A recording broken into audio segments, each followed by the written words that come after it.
Hi everybody. Yum yum yum yum yum yum yum yum yum. How are you doing?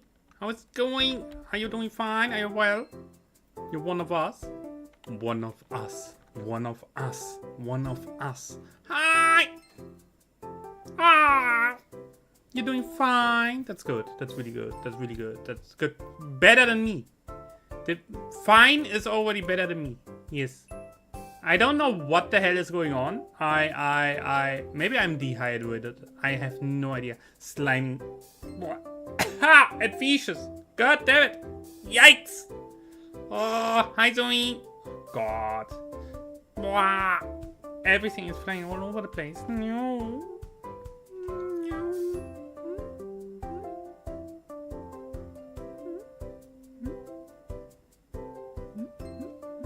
Everything fine?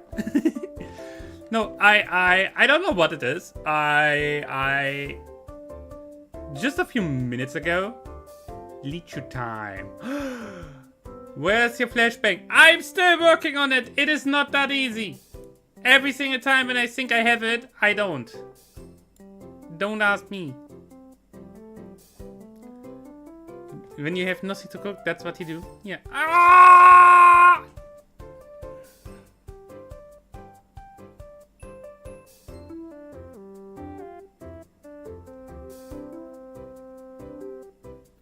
Ah!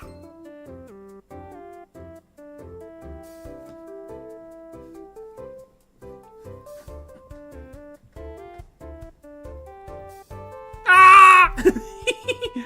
No, what I wanted to say. Holy shit. I really felt like I'm going to drop any moment. Like seriously, I felt like my entire body is just giving up. I don't know. Balls. It's really balls. It's balling all over the place, that's for sure. Now, I have no idea. I proceeded to grab my water can. Yes, an entire can. And step out onto the balcony for water and oxygen. I don't know, science damn it works a little bit better. I think I have not enough fresh air in my apartment. It could be. I forgot the music. Please. Why do I keep forgetting that? No. Anyway. Yeah. I'm here. I made me another coffee just in case. I filled up the water can again. I just filled it up 5 minutes ago. It's basically already nearly empty again. Wonderful. Either way, guys. Who of you watched Lord of the Rings? Who of you watched it? Hands up if you watched it at least once. Both hands up if you watched it at least 10 times. Anyone? My stream streak is at 117. Well, the amount of times that I watched Lord of the Rings should also be around 117. What the hell? Where's the magic? No, I'm not kidding. I think I watched Lord of the Rings more times than I have fingers. Yes. So as a result, I also mentioned before, I spent a lot of time reading about all the stuff around it. Like, not just the books, yeah, also like all the additional material. Ah!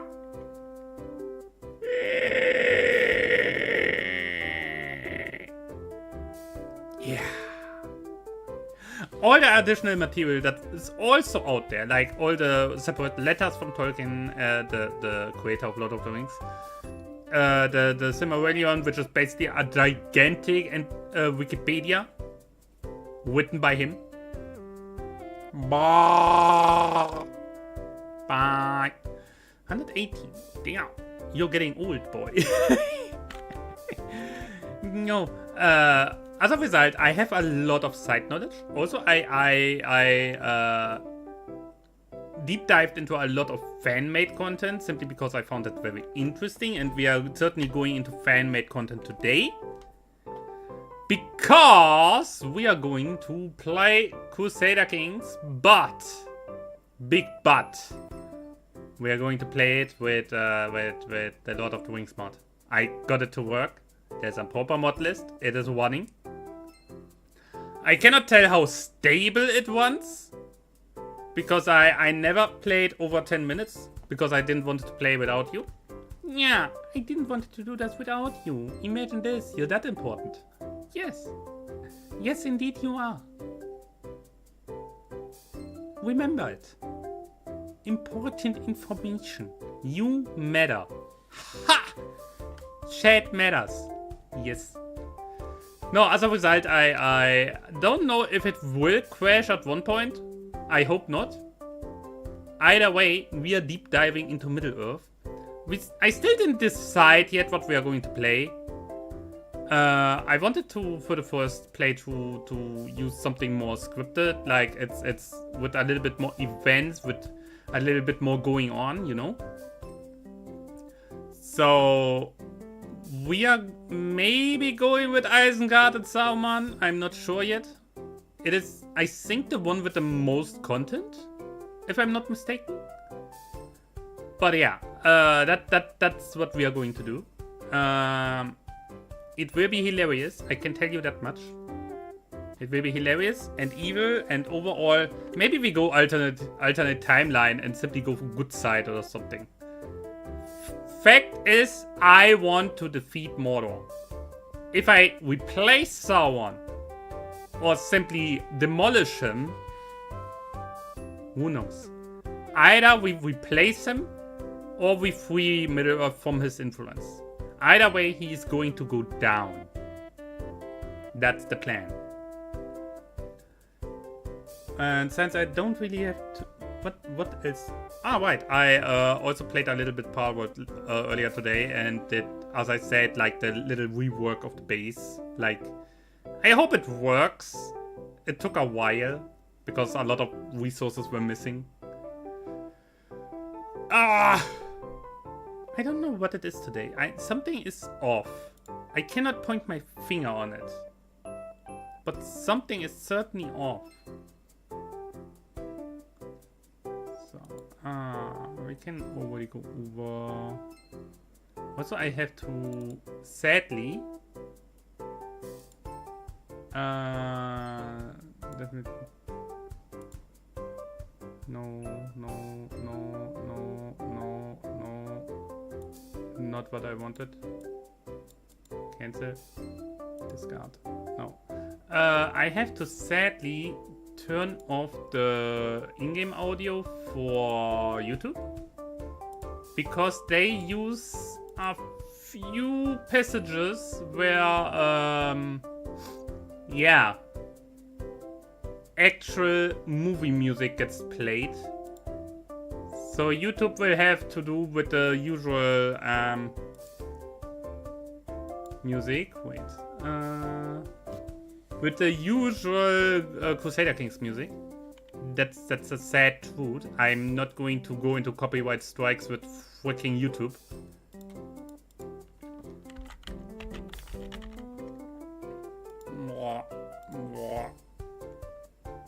That is not what we are going to do here.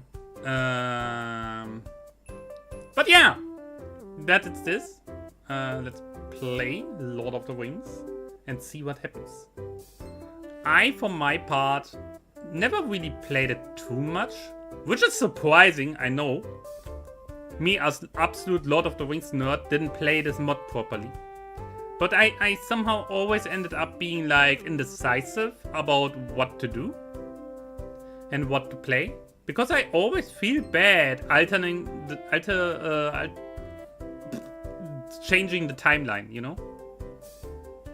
But this is exactly what we are about to do.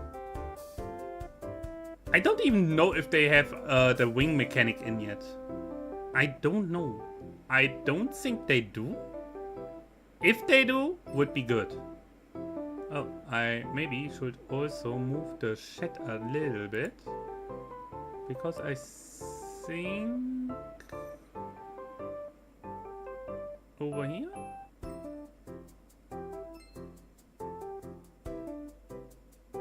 Wait. maybe simply over here.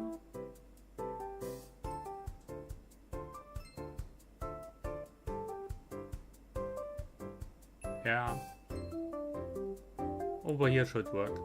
Either way, I said, what was I saying? Ah, right. We are going to definitely do alternate universe here because we are involved.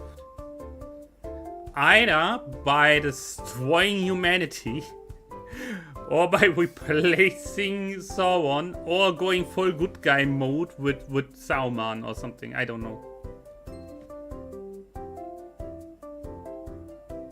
Because Sauron, in the actual story, ultimately fails. He betrays everyone and he fails. So, no matter what we are going to end up doing, we will change the timeline. Either by winning, I mean, obviously I want to win. But winning for good side or evil side, it doesn't matter. We change the timeline just by not losing. That is already something, right?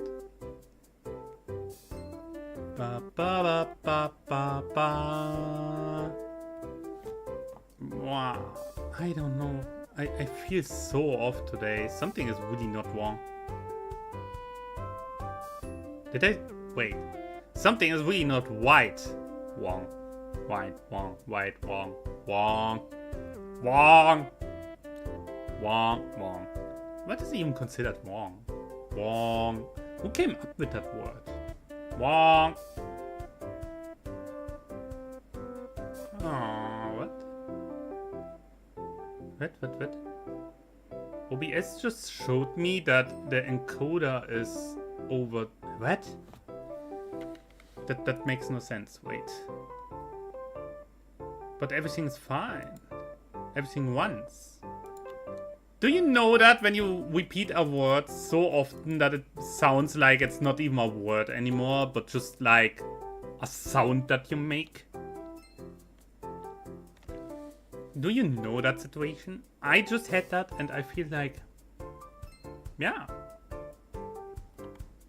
Yeah, that is... It's a strange feeling. Anyway, why is it loading so long? Wow. Unbelievable. I tell you. Unbelievable. Now, we are going in a moment. Give me. Yeah. Come on. Where's the music? Please. It didn't load this long during the testing. What is this now? I need my coffee. I need my coffee, otherwise I'm going crazy here. I know being crazy is normal for me, but you know what I mean.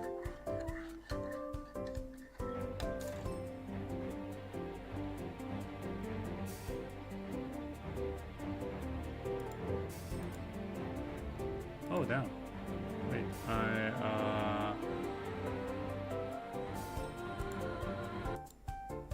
I picked the wrong game audio.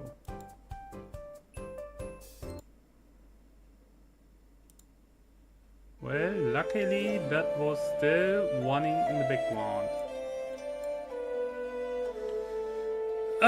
Okay, here we go.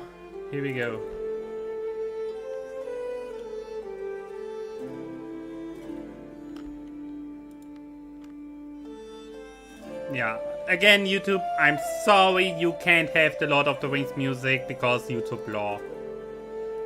So, yeah, as I said, we are going with Isengard. I think it's like nice. It's medium difficulty, and it should be interesting enough.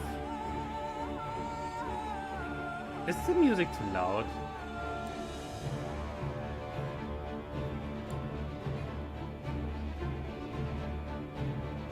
I feel like it's a tiny bit too loud.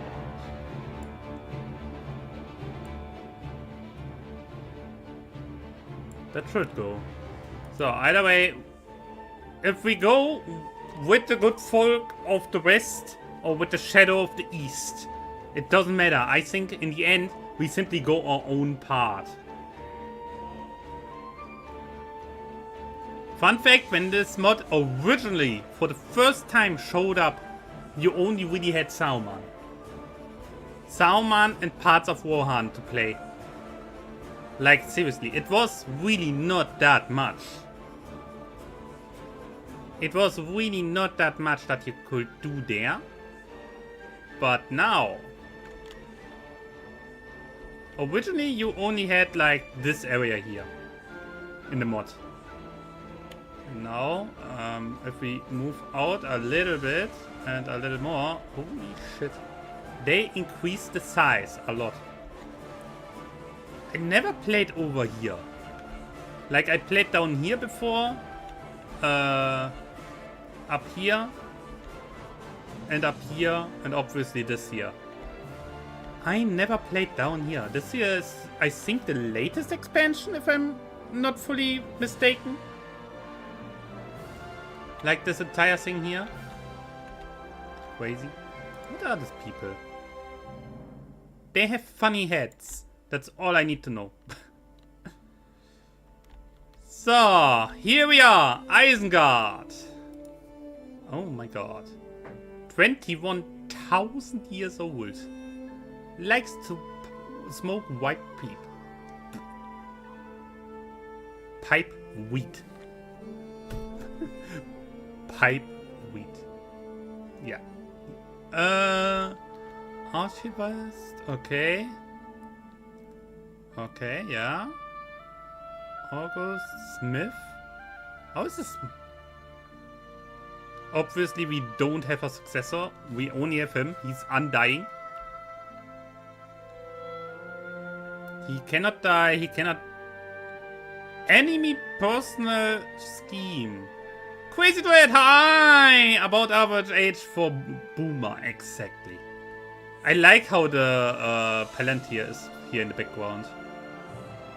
So let's see. Personal scheme success chance. Means swaying, befriending, seducing, no.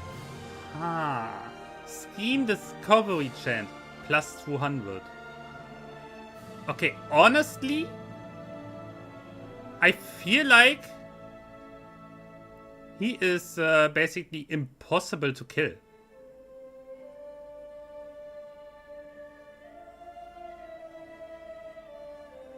Like, seriously, I feel like he is like really... He can only be killed in combat. I feel. Oh my god. Building.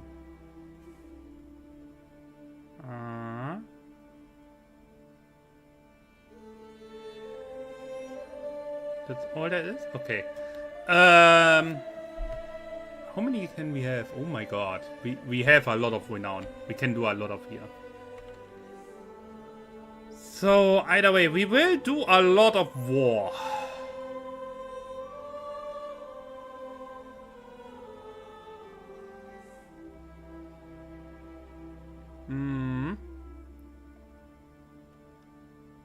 We will have a lot of war going on. This is for legends, right? Yeah. A master artificer. What exactly can we get here? Trade experience. Forges of great renown. Mining expedition. Okay. Yeah. Yeah. I can see that.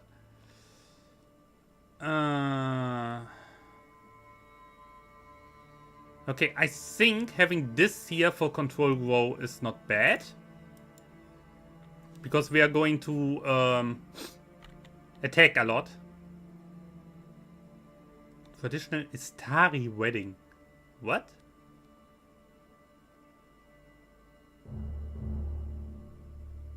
That makes no sense. No, I think we go with warfare because we will have a lot of it.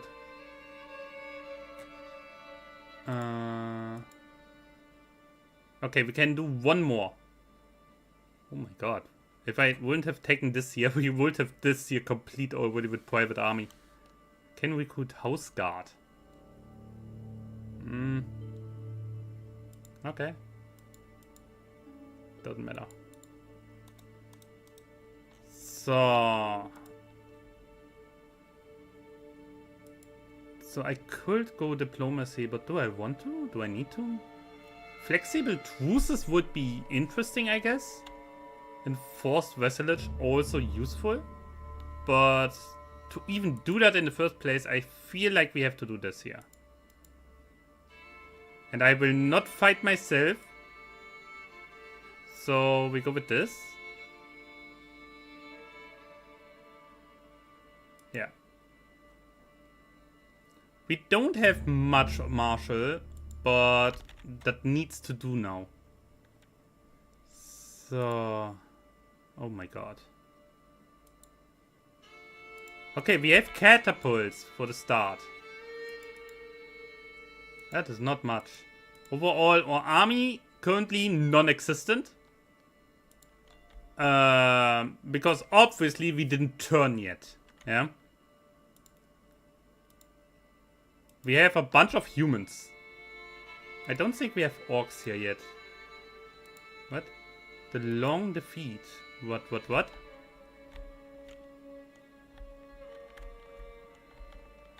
What is the long defeat?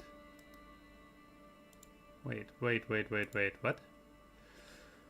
Your group, 11 rulers in the region, waning. Oh, that's about the... Ah. 11 rulers in this region. It's about the elves and how they slowly leave, I guess. Ah. Nice, good to know. So we cannot have anyone there yet, which is fine.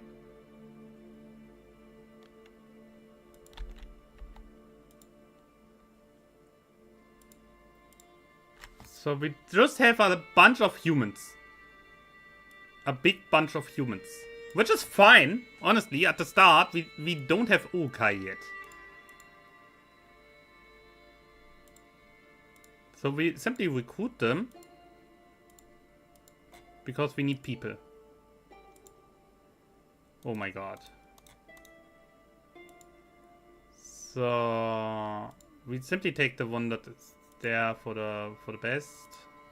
This will unlock later. Because we currently still have not that much going on. Assign him.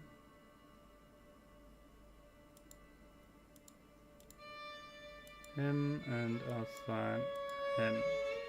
Make it as forward as possible. As well as possible. Okay, start the game. The Lord of Isengard.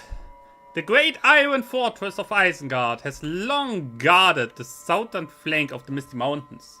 The great spire of Ortag rising from its heart, keeping watch over the surrounding valley and the forts of the Eisen beyond. This great tower was fashioned by builders of the lost realm of Numenor. Yes. Yet it seems not to be made of the craft of man, but riven from the bones of the earth in the ants' torment of the hills. Yeah. It was at the crowning of Adolman Frelef of the Widdermark that I appeared, following the death of Helm Hammerhand and his son at the hands of Wolf and his Dune landings. Yikes.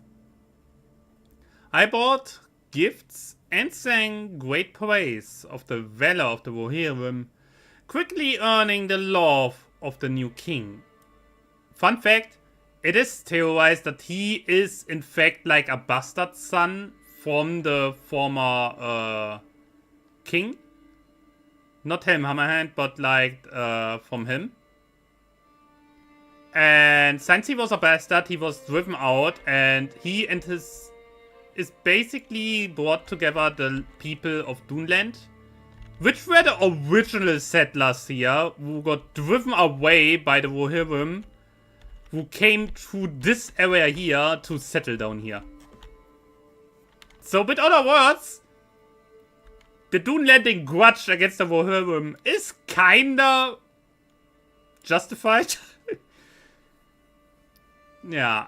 Seeking greater security against Dune Landing raids, the king convinced ruling steward Baron of Gondor to grant me the keys to the abandoned Tower of Orthanc, to act as a warden over the western borderlands and representative of the steward. And so I have remained for the last 240 years. Yes.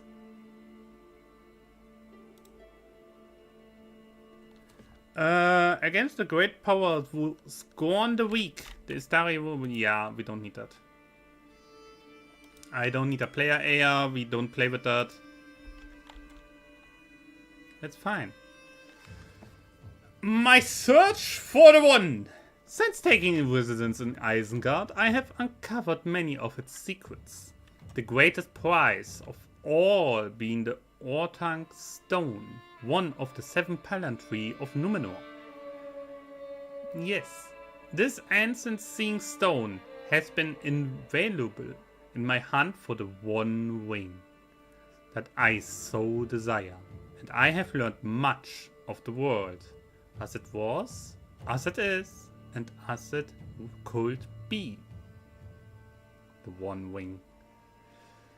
Long have I sought the one ring, for only with its power could any hope to compete with the Dark Lord Sauron, and only I have the wit and power to wield it. And yet, while I have managed to keep this hidden from the White Council, my activity has not gone unnoticed by the Eye in the East. Since retrieving another stone from Minas Ithil, Sauron disrupts any attempt to use the Palantir. His very essence filling my mind with the insatiable lust for power. The Palantir remains my best chance to find the one, yet I doubt I can evade Sauron's notice for much longer. I must fight the one and bring order to Middle-earth. You will once more risk seeing the presence of the ring with the Orthanc stone. This stone has corrupted my heart for too long. Here we can already go alternate universe. You will give up on the lust for power and seek ways to align against Sauron. This is more difficult, I think, because with the upper one we get all the Uruk-hai and orcs and all that, the war machinery. With the lower one, I think this is more difficult to play, because then we really only have humans. And align with the free folks of Middle-earth, with Rohan and so on. In either way, we would likely conquer Duneland. But yeah, that's like risky. The thing is, this thing gives us nice little buffs. Let me move that over here. Like diplomacy level of fame, intrigue level of fame, initial hostile scheme success chance also goes down.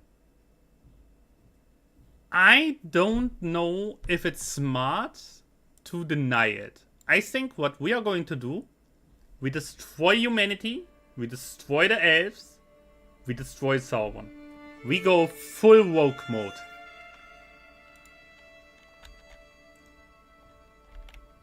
Here we go. It's funny how he moves like this. In the darkness of my throne room, the black cloth is lifted, and I reach out towards the crystal ball and command it to show me the one ring. Time to be evil. Exactly. I normally never play evil. I can even see us actually my own side. I respect my power and sweeps over the side of the disaster of the Gladden Fields. A vision of wild marshlands appears, where I have searched ceaselessly to discover the wing. It is not there. I search further, and I'm directed over Mirkwood and the Sea of Woon, where I observe the people of those lands, but someone else is watching. He has found me. Ah! I perceive the form of the great eye, lidless and withered with flame. Within its fortress embarked the Dark Lord sees me. His reaching flames pierce through the palantir and grasp me. Oh god, why so fast? Can't you ask me on a date first? Seeking to infiltrate my mind and learn my designs. As the stone shows me someone's utter conquest of the east and the south, I realize that he does not yet know of my search for the one. I must deceive him by foreign allegiance, or match his will and fight for control of the Palantir. So we could go... I find it funny that he's arrogant. We could go like this. Strive against someone, wrest control over the Ortang Stone. We could try it, but honestly, I want to, at least for the first playthrough. Yes, exactly, that's the point. We are swearing allegiance for now.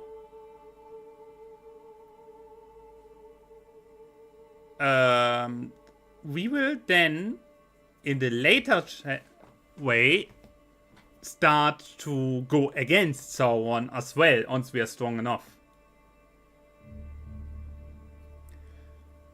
We are the master then. Perfect. Commence it immediately. Yes. So, obviously we lose a lot of stuff. We change a little bit. We are not just anymore, but callous instead. We can have concubines? Nah. Wait, we can have concubines? Now I have to imagine this old man. Oh no! Oh no! Oh no, all concubines. Oh no. Possibly. In this game, orcs are a little bit more humanized in that sense. I mean, you have to, because otherwise the entire game mechanic is not working. So now we have a mix of orc and humans, which is exactly what we need. Oh my god!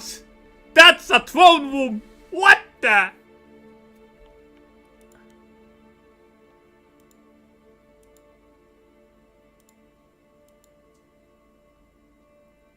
I like this. There stands the Palantir. Okay. Your religion changed to Leadless Eye, so you can have them now. Yes, exactly.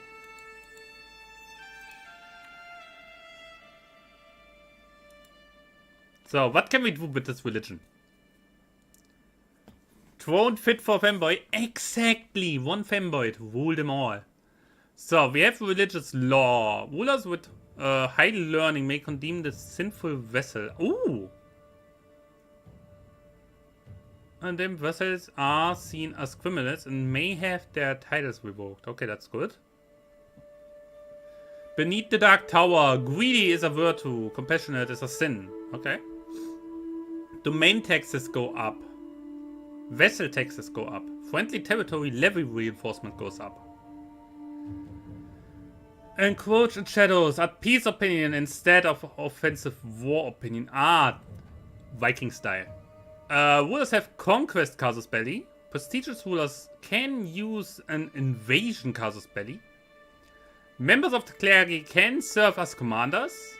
Rulers at peace may, for at least 2 years, will have their piety reduced by 1.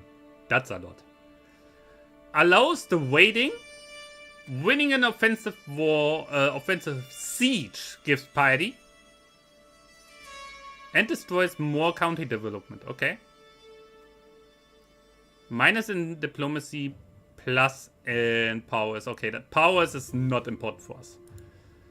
So we can... It's male orientated. Obviously. Fundamentalist. Sure. Lay clergy encouraged. Pilgrimages! Here we go.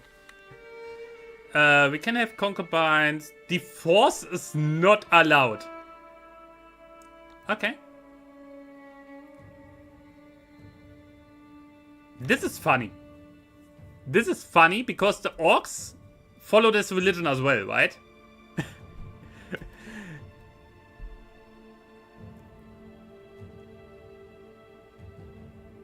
Kinslaying is accepted. Yes, that's what I expected, honestly. But I find it funny that this stuff here is like...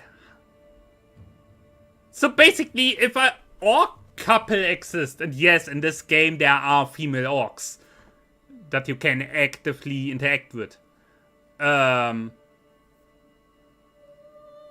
partners for life.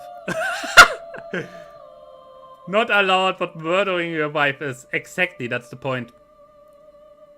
Also, like, adultery is not allowed.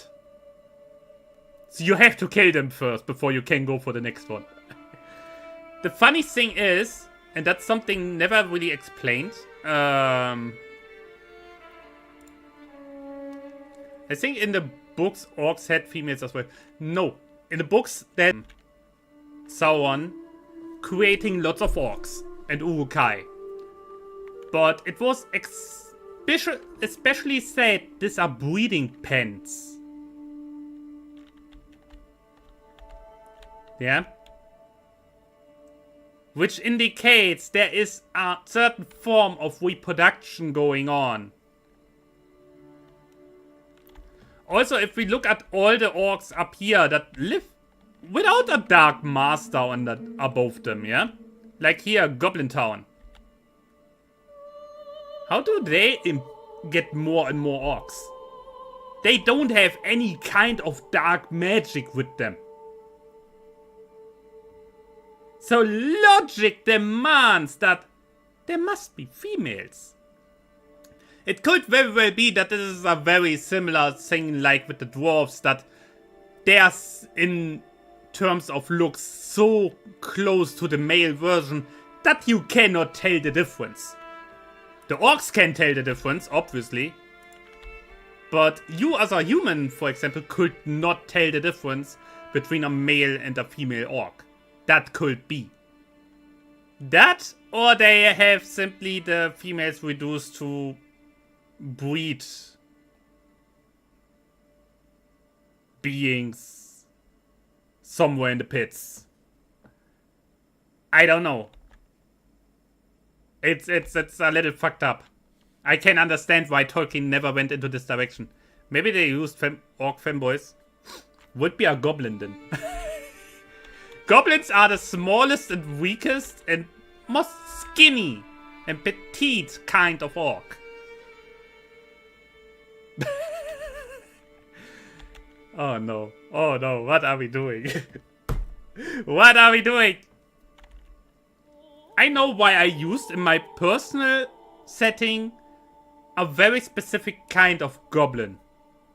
They basically look like small humans with two big ears.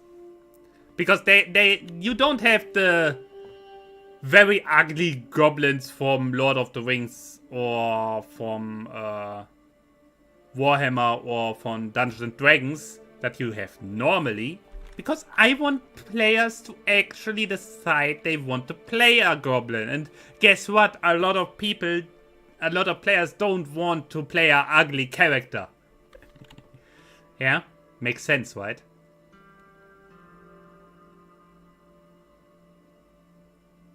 Tolkien's intention was very clearly that there is a very specific black and white in this setting. Because he really wanted this entire, without a doubt, this is good, this is evil, yeah? He made the... Maybe female orcs are just so sneaky, nobody ever found them.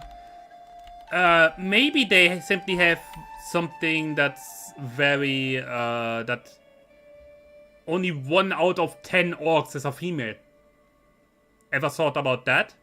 That they have simply such a low birth rate in females that they are kept in the safest parts of their specific tribes and homes. Yeah, breeding camps.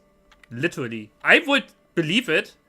Then again, I feel like what we see from the orcs, we cannot really count the Urukai because they were basically artificially made by crossing two existing races with each other. They are specifically bred. The Mordor orcs and Uruks are a little bit more special, but also different kinds that were differently made. And they have a very rough interaction with each other. Thank you for the follow, Mondseed. Hi. Hi. What's up?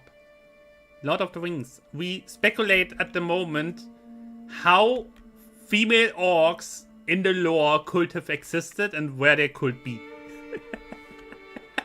Holy, I like your cosplay. Cosplay? What do you mean, cosplay? That's just me. Ha! Like, literally? I have this clothes. I have this clothes. I mean, in real life, I'm not a demon, but I have this clothes. I have this outfit at home. This is actual clothes that I wear. Thank you. Going back to the speculation. Obviously, under Sauron and all that, it's very militarized, so we cannot really tell much about this. Again, I would go into the Misty Mountains. Again, I would go for something like Goblin Town. Goblin Town is a complete own entity. I wish I could wear my suit all day. Aww. Assumed like Vikings, the males and females fought together, but maybe not. It's a dark and confusing conundrum. Vikings, you have to remember, Vikings, it was not normal that the woman went out on the raids. You have to remember, Viking is a occupation. The Norse people, Viking is a job. Oh, I think you... I have a black and white wolf fury suit. Hey, whatever suits you. Like, seriously, I have nothing against furries.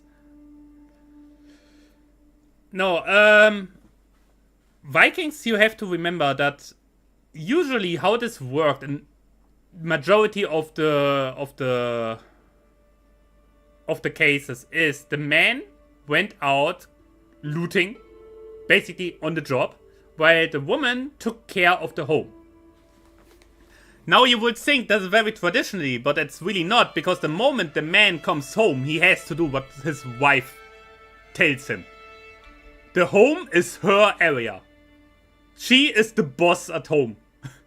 If it's something about war or raiding or like diplomacy with other tribes or whatever, obviously the man had a big say in that. But when it comes to the everyday life, the wife at home, the woman at home has the say in the matter. The man who comes back from raiding, yes, he gets his food, yes, he can rest up, but if the wife demands that he gets his ass up and gets firewood for the family so they can start cooking, then the man has to get the fuck up and get the damn firewood. That was Nordic, the Norse in that time back then. So I somehow doubt that it goes similar like that with the orcs. I was stereotyping a little bit. Nordic culture is very fascinating. Happy wife, happy life. Yes. And it's not just the Nordic. The Celtic people as well as the old Germanic people before the Romans came in were very much the same in that way in a lot of cases. That they had a very similar setup. There is also like the Brythonic people, the Celts, the Germanic people in the north, they are not as different from each other. Yeah. In the end, they all also interacted a lot with each other, obviously. Until the Romans came in, they had either wars for different reasons, but also trade and diplomacy with each other. Intermarriage and everything most likely was a thing. And then the Romans came in, and they messed a lot up. Against, we know Romans as like this very civilized, the bringers of civilization, so to say. But that's not entirely true. The Romans were a goddamn warlike folk. Like, they were warlike people.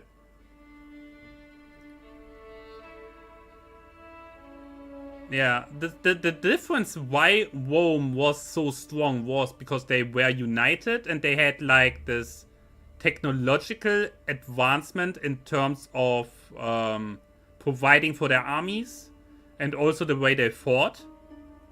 And obviously the war machines, which they got mostly from the Greeks, but we don't talk about that. No, it's a lot like the Romans were warlike as hell. Like, alone, how they started out. The Etruscans, which were a tribe in the northern part of Italy. Greek fire, baby, yeah. They had like this dispute with each other. And what did the Romans do? They nearly annihilated them completely off the map.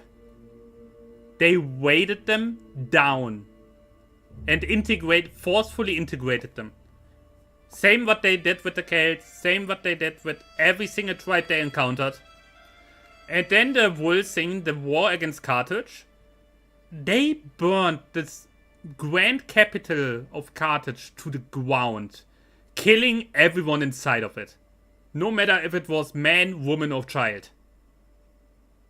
They were warlike as hell. The Romans made a lot of bullshit.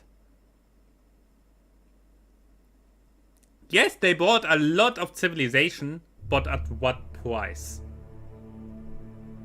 So yes, to come back to Lord of the Rings, I think the orcs are not entirely like the Nordic, like the Norsemen. I think what is the most likely, as I wanted to say, we look at Goblin Town again. War and Roads, that was the thing, yes. Goblin Town, as well as a lot of others, yes, they have war with other tribes, for example. The bigger the orc, the more he has to say. It's fine, I get myself off track a lot because I love going into history. Especially that part. I personally think,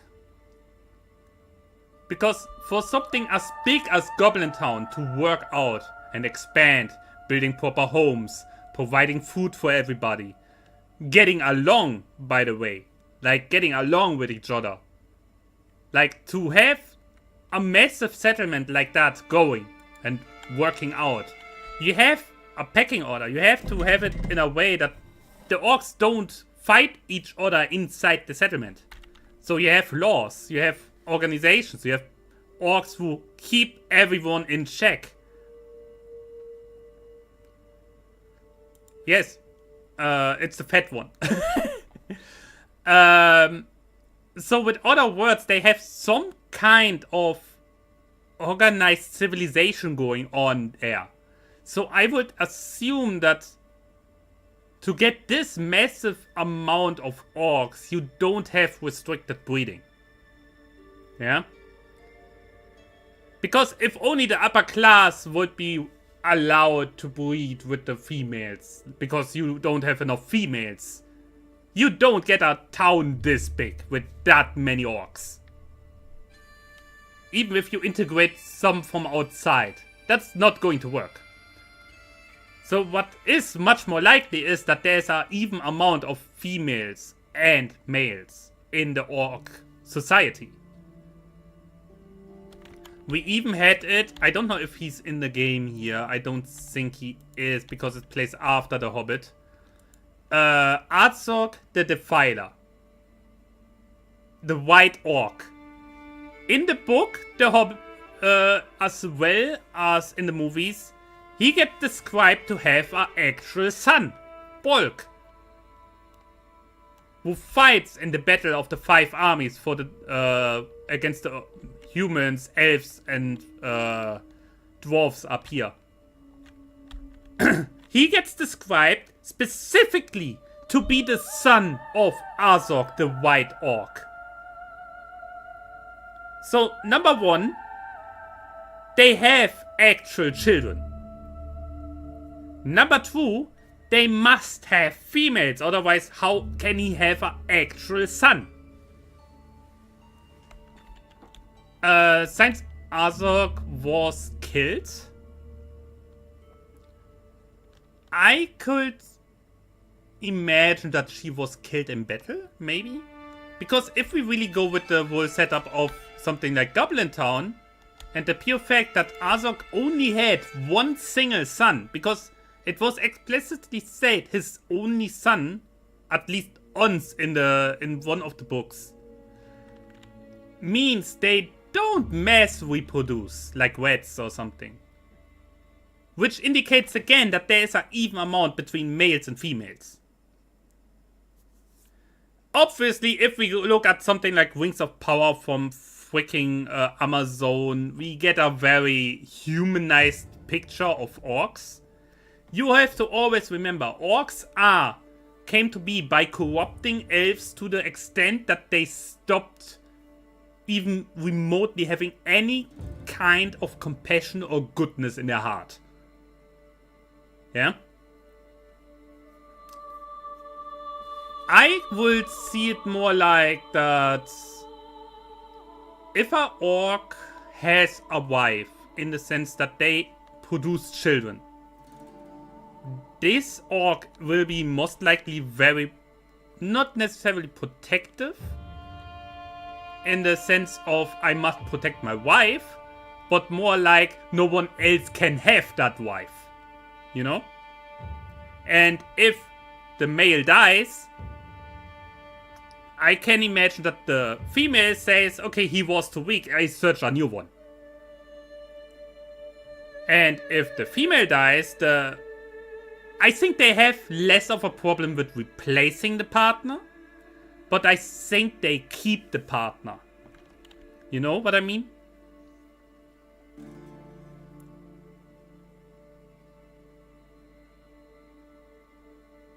Yeah, but I don't think that works, because again, like, they were originally elves.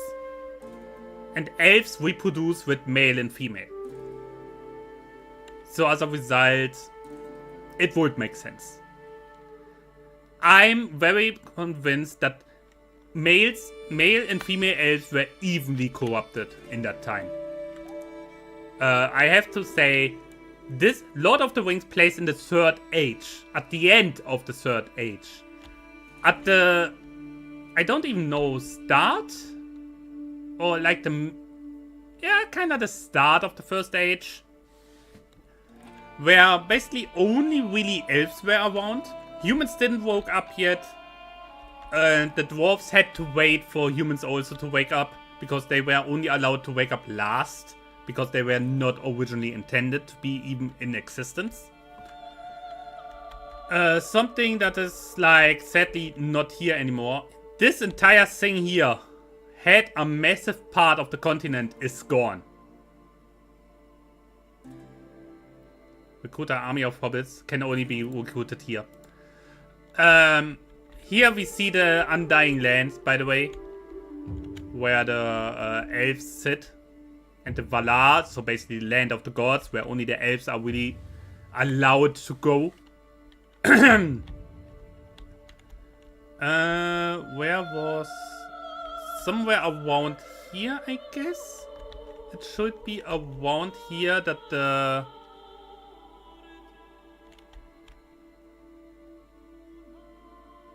Am I good or am I good? Or was it here? No, that's only cloud. Somewhere around here must be where Numenor was. The original land of the humans. of the humans that became like Gondors. Here, Blood of Numenor. It is basically their old homeland that sunk into the sea because they tried to reach the land of the gods by force. And as punishment, their entire existence was sunk into the sea by the gods. And the survivors fled over here and founded like this kingdoms Gondor and Arnor. Arnor simply... Do we have that? Yeah, here, Arnor. Arnor got destroyed after the war. With more... or because of the war. Because... Do we have it here? Yeah, Angmar. Angmar, the Witch King of Angmar, he destroyed this land. But as a result, he got also his land destroyed by Gondor. The sister country to Arnor. No, but like this entire area here was originally part of the continent. And because of this massive war of the gods in the First Age, this entire thing sunk into the sea. Like as collateral damage. And I think, was it somewhere around here?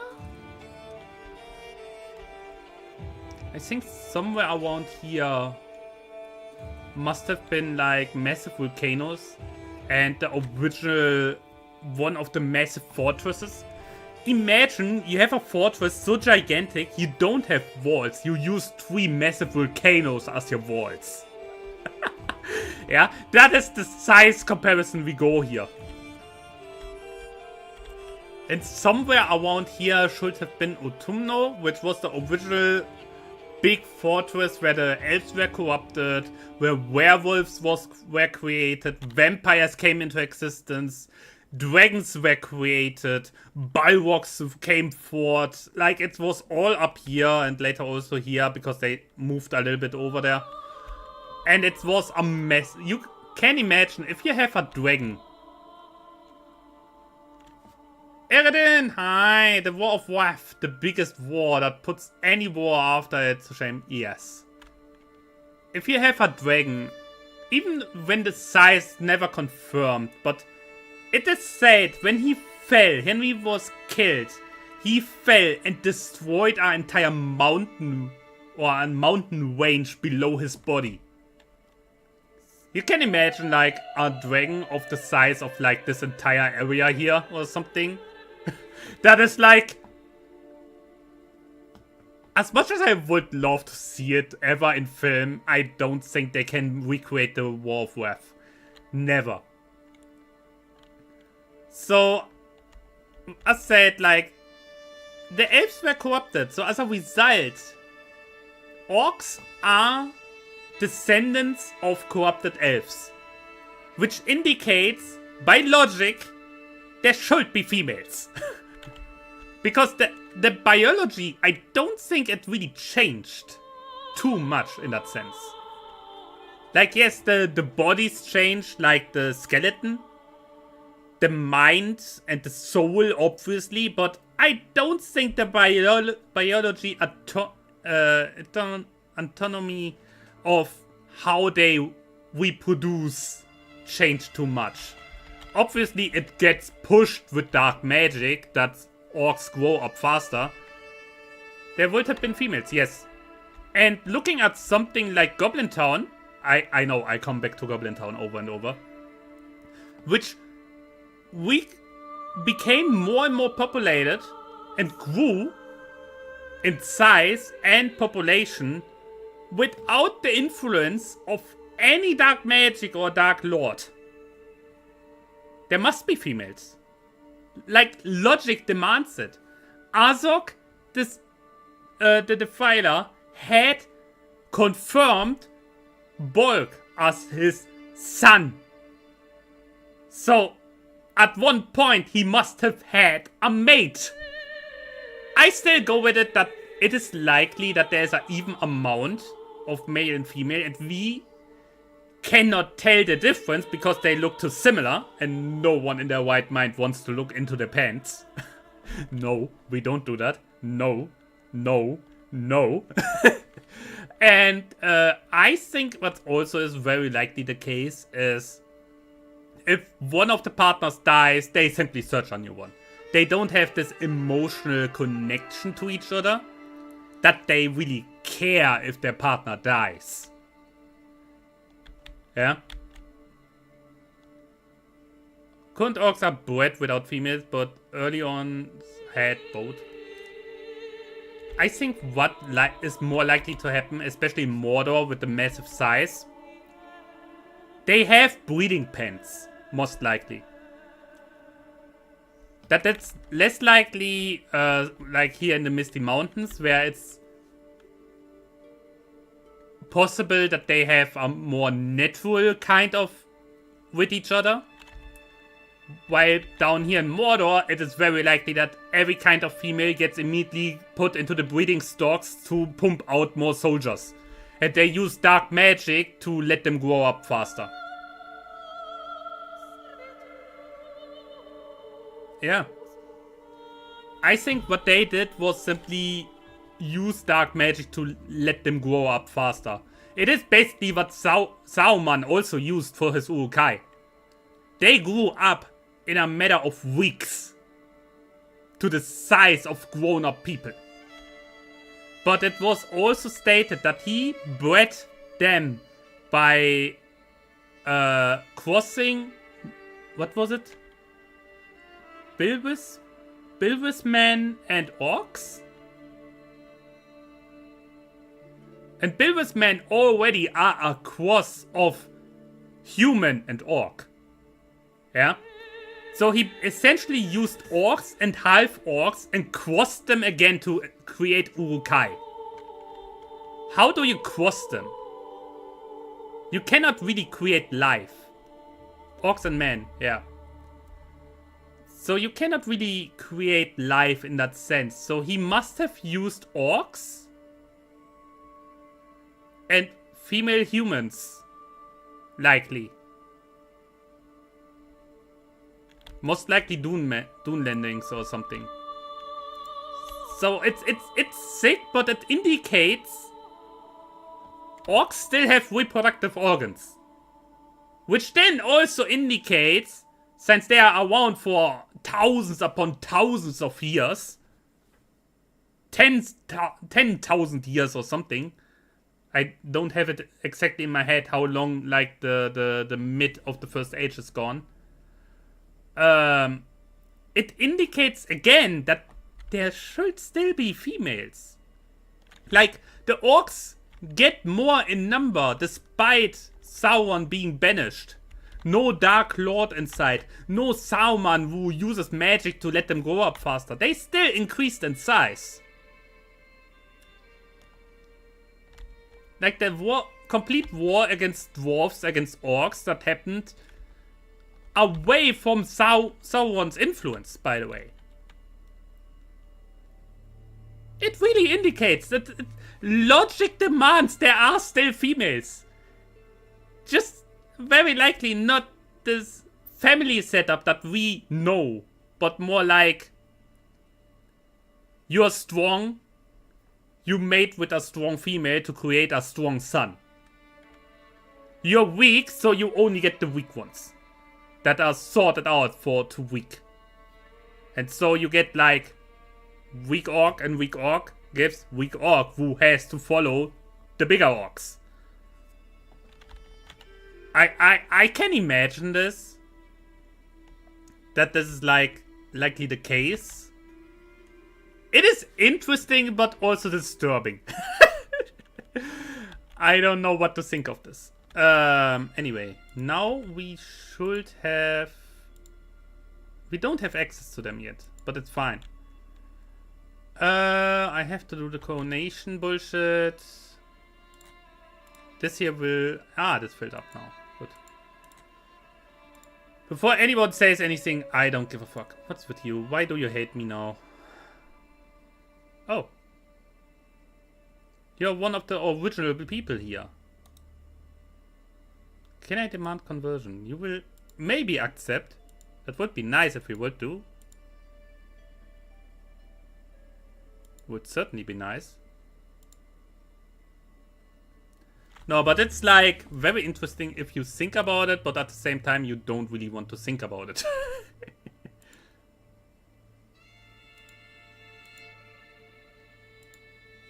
The more I think about it, the more I hate it.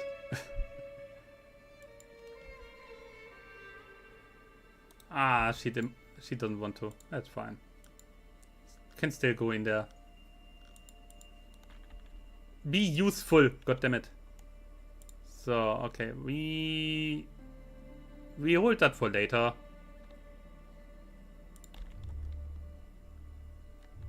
No, but if you think about it, your brain will turn to slop. No. I don't want to imagine a naked orc. No. No.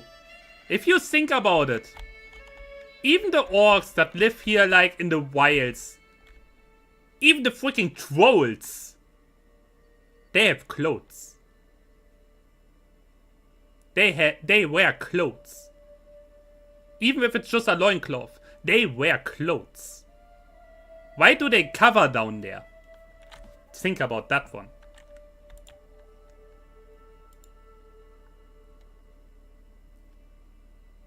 Yeah,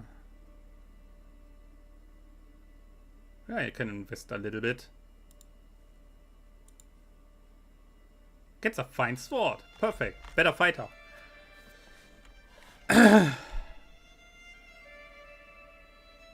So we can hold court. Yes.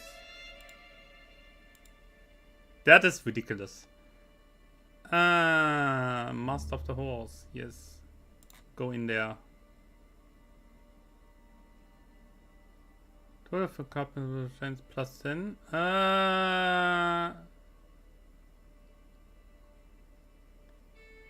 She wants the encampment? Wait, what? Your people can populate the encampment of Isengard for me. Wait.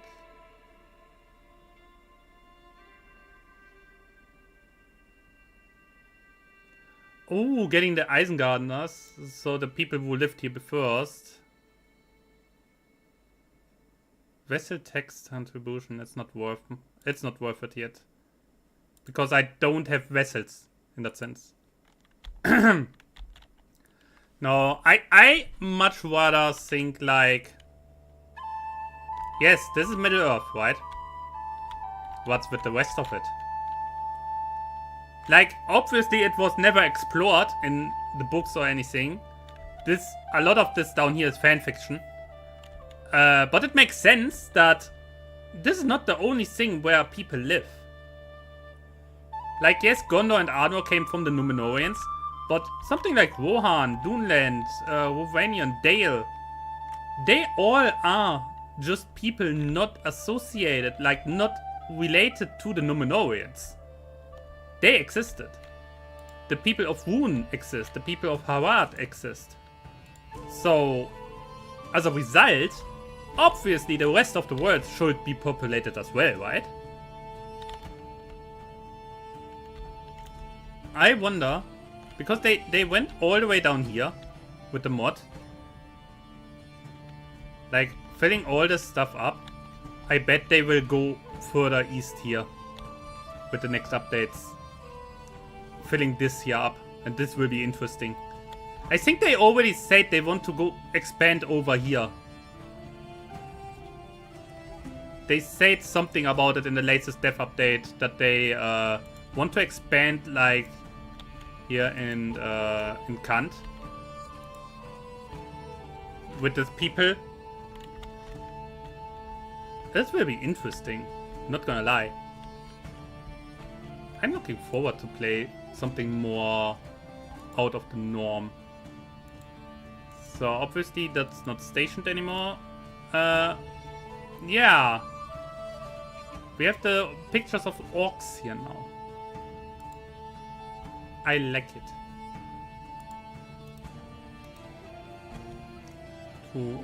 Wait.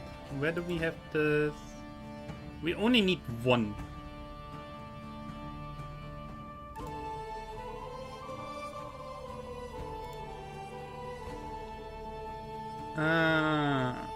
Do we increase it to... Yeah, that's fine. That is fine. We can do that.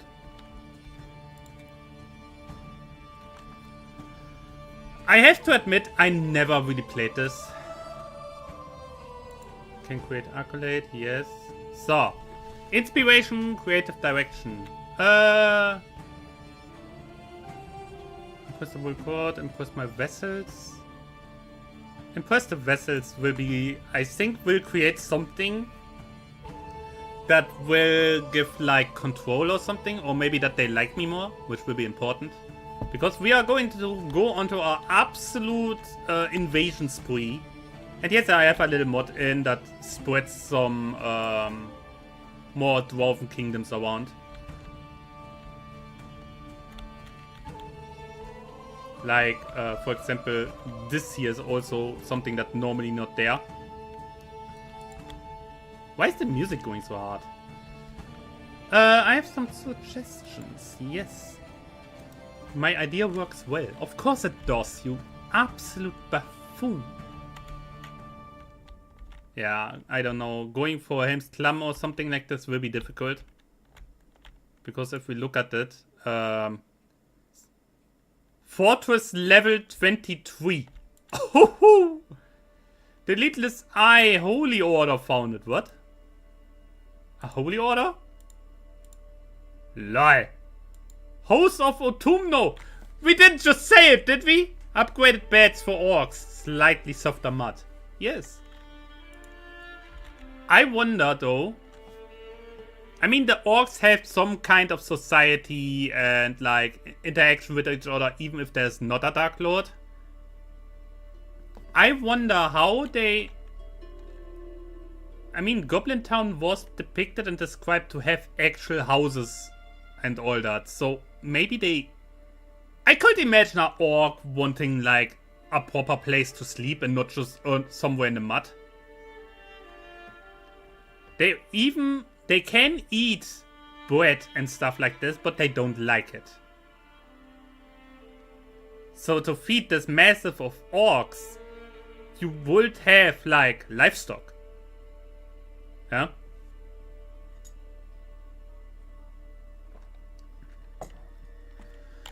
So, the first command of Sauron, build me an army worthy of Mordor. Ah!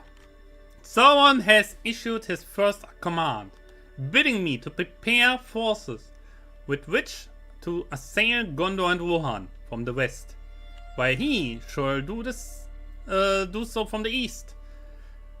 To that end, he has dispatched some orcs in secret under their captain Gazmok. Yeah? To provide me with cunning minds, bearing smithing and warcraft to aid me in my efforts. With Gazmok to have come many of the orcs from the mountains, furtive but brutal types out of the dark of Moria and the caves of the Misty Mountains. This will make fitting raiders and scouts. Ah, that's the army. Okay. But they will not nearly be enough to bring the Horse Lords to here, much less Ancient Gondor. More shall be needed.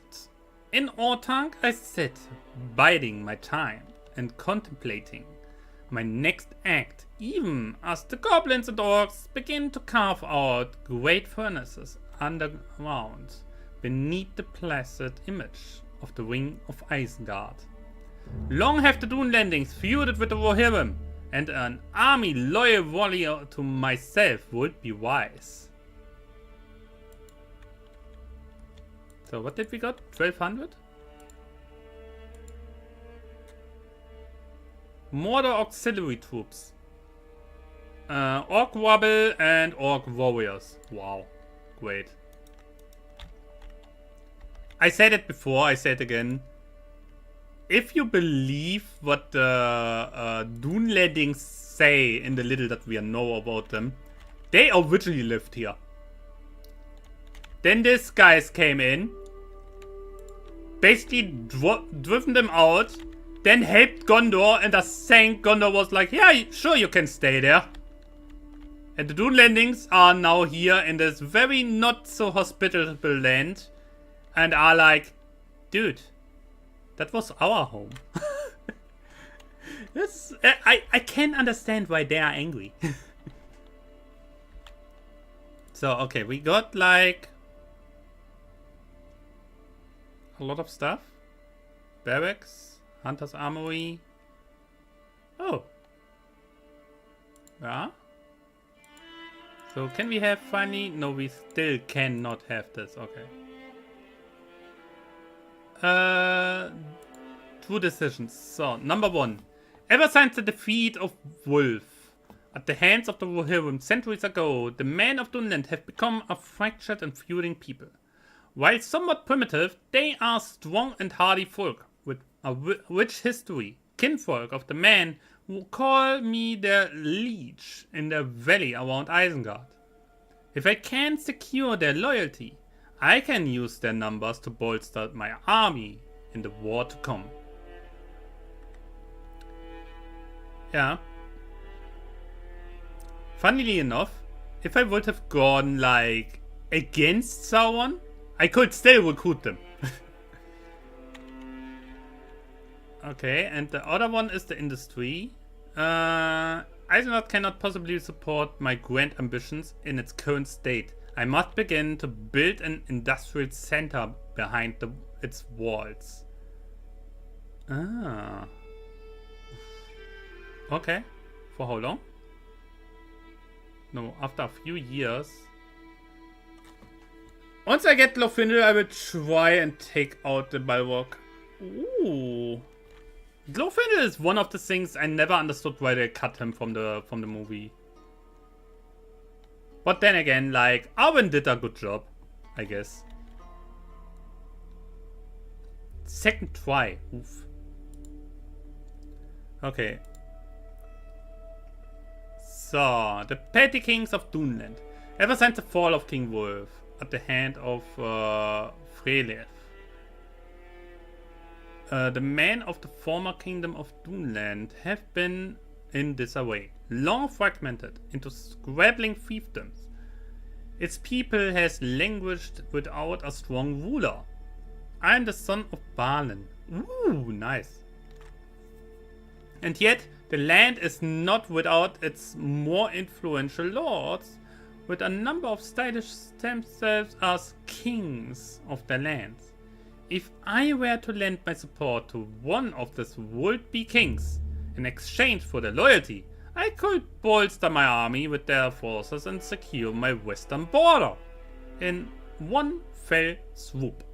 However, talk of negotiation with this wild man leaves a sour taste in the mouths of many around me, like Gasmog, who fervently insists that I should instead strike out and use their diversion against them. The most orc thing I ever seen. Sent word to petty king Wulfgar.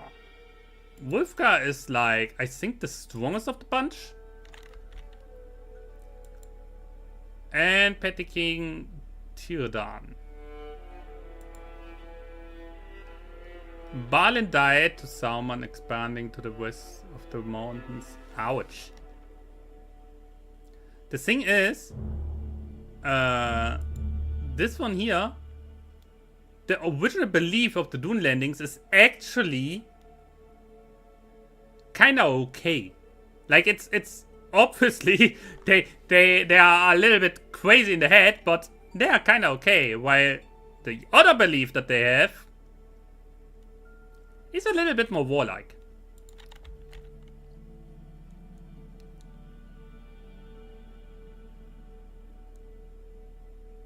So if I do this, Duneland unites against me. If I do this, Wulfgar is a direct descendant of Wolf himself and is a clear candidate to be successor of the throne of Duneland. Alas, my spies tell me that he harbors secret desires to seek rapprochement with Kingdom of the Widowmark that may get in the way of plans. Oh, wait. Hi, Foxy! Why is there Saruman? Because we play in Middle-earth. And I am very ambitious. Rapprochement. Wait, what is rapprochement as a word? Can someone Google this? Wait, I Google this. What is that word? I never saw that word. I'm serious. Is it like talking things out or something?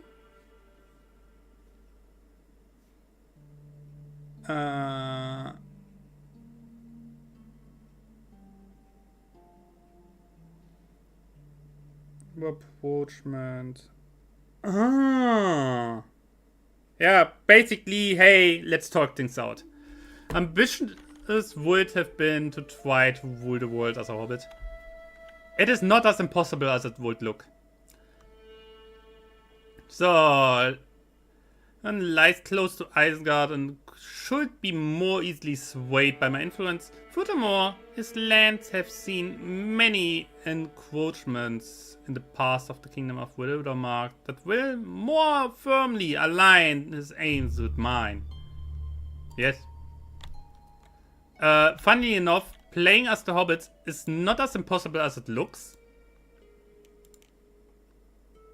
Because if we look at the special buildings that they have, +1 tax, +500 levies, plus in prestige, dynasty opinion, fellow vassal opinion, plus 0.7 money per month, plus prestige, plus dynasty opinion, plus 0.8 money per month, plus 300 levies, more dynasty, more prestige. Yeah, they're too lazy. Then you can go over here, barrel whites, whatever. You can get Bray, which also gives even more development and taxes. You can spread out and rebuild Fornost.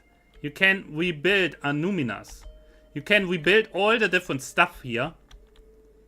You could potentially... Where was it? This one here. You could go for this as well. The thing with the hobbits is, once you manage to unite them properly and go out, you make a lot of money. You really make a lot of money in this area.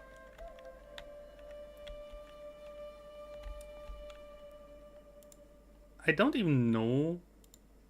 Funny enough, the Shire is a kingdom title. The Shire is a kingdom title.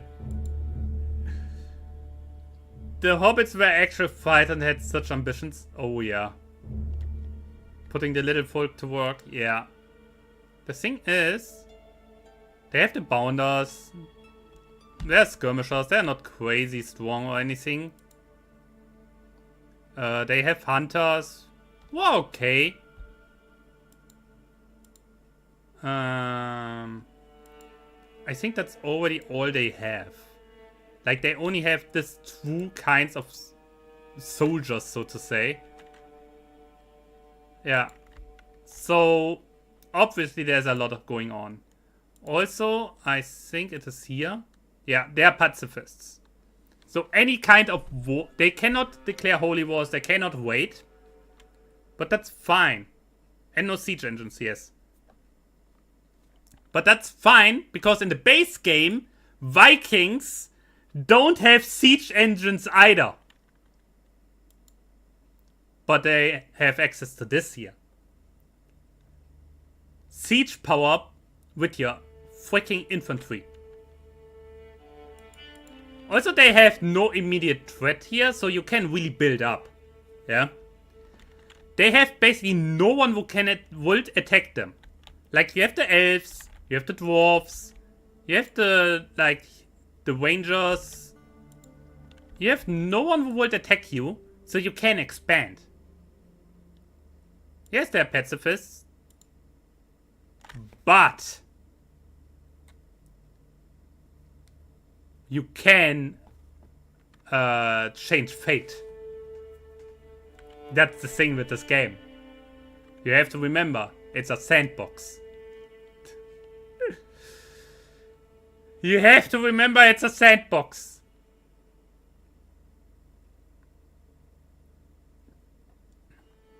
So, with other words, you could potentially... Why do they have a holy site down here? What the fuck?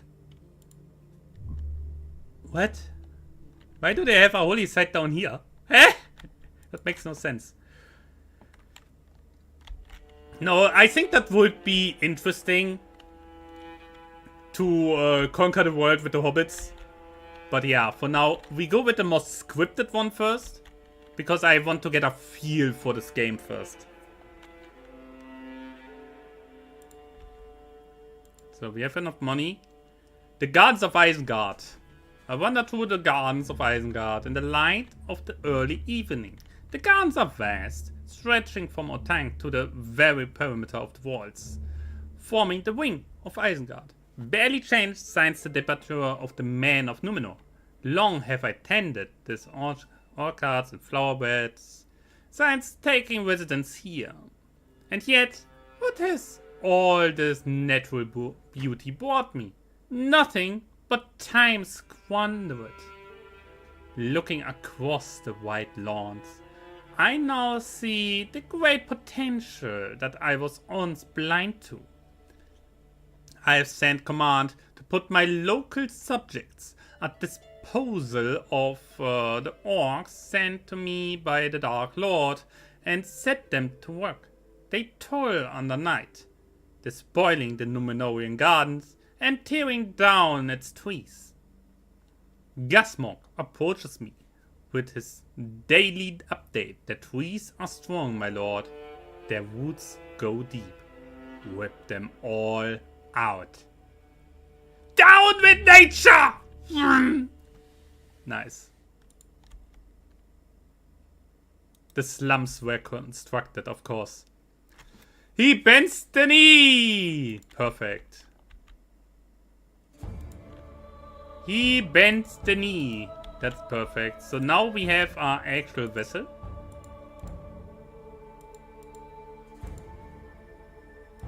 Why is he hating me? What are you hating? Strong vessel? Yeah, okay, I get it. Not the rightful leech. You can forget that one. Uncrowned will go away in a moment. Fundamentalist? Fundamentalist. I think that's going interesting. You should stream Shadow of War. I could. I finished that game once. It was fun. Very fun. Yeah, come. I pardon you for now simply because you're useful.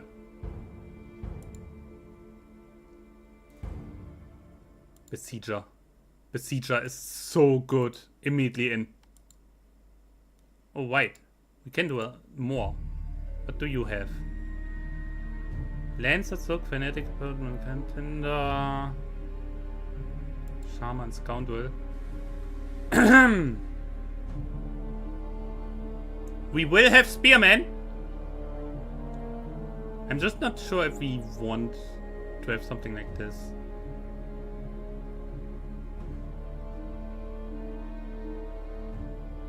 Nah, this is all not that great. I wait for a little bit and have more troops. We have to slowly build up. Yes, we have this here now, which is good. He's immediately waiting. Ooh, of course, we can have landed troops now. So, Huntsmen are the skirmishers. Then we have the Axemen. Holy shit. And Horsemen. Actually, they are not that bad. Crazy work. By the way, now that I think about it, what are his... You do well there. What's with you?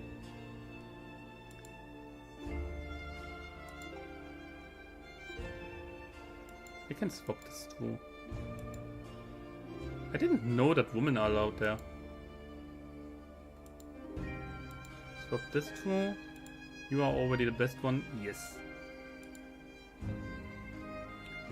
So we have this too. Obviously we need this. So assign him. Can I get another one? No. Can I get one of them? Yes. Perfect. So that's fine.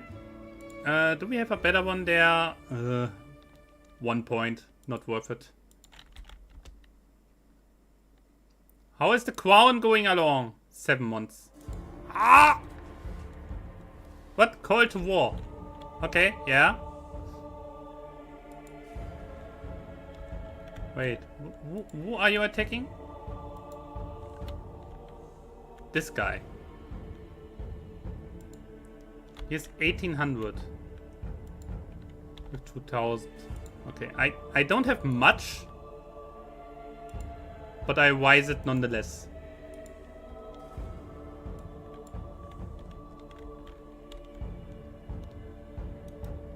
The thing is...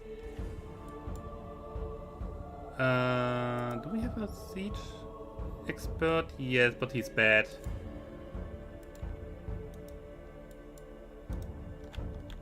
So, let's go. Come on, move over there. I want to unite with these guys. And then just follow along. Fuck off. You don't get anything.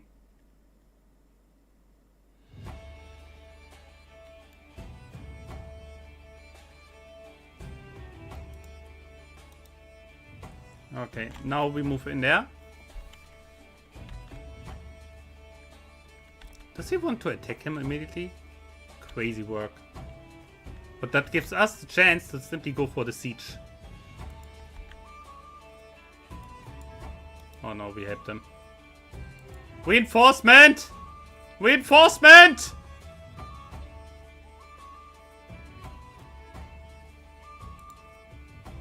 Yes!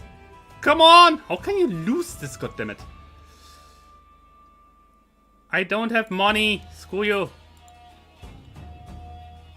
My counselor died. That is not good.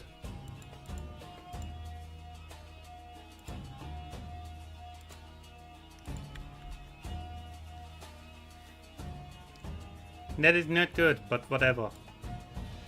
Yeah, the problem when you only have levies. Come on! Thank you. Now go there and beat the hell out of it. I don't care how many of you die. You do this now. Woo! Not now. We have to finish this here first.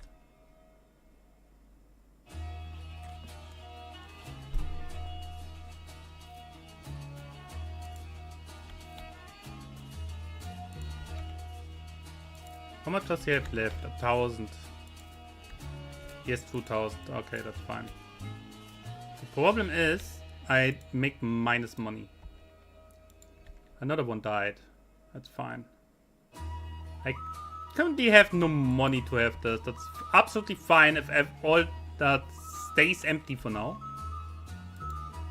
We finish this here. Take the money from the siege. And then disband everything we still have. And then disband our army. Simply because... Yeah. I can host a coronation, yes. But I need money first.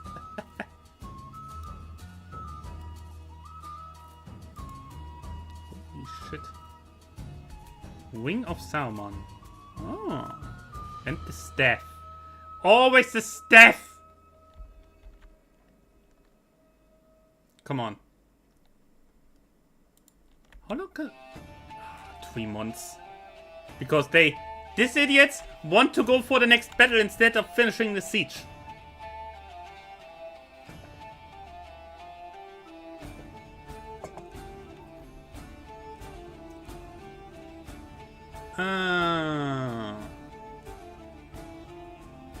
Okay, wait.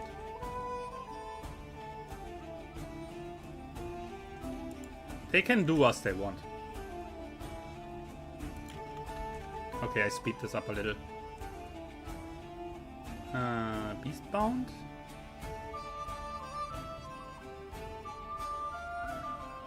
I have no need for more dogs. I also no money, just saying.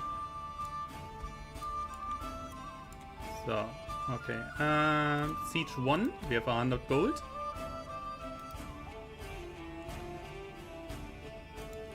Now we disband them, so we make money again.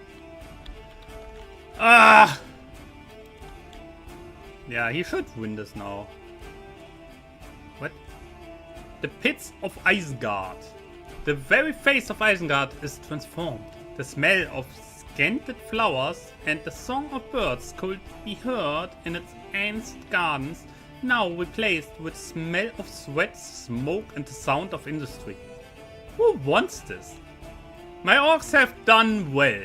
Long have they toiled down in the pits of their own creation, making it their wretched home. And as they begin to multiply underground, so too does the number of hands to further expand its depths. The majority of the local population have now moved beyond the walls and into the valley beyond, driven off by the vile conditions, and yet some have stayed, dwelling with the orcs, some by choice, some not. A new Isengard is rising, and this is just the beginning.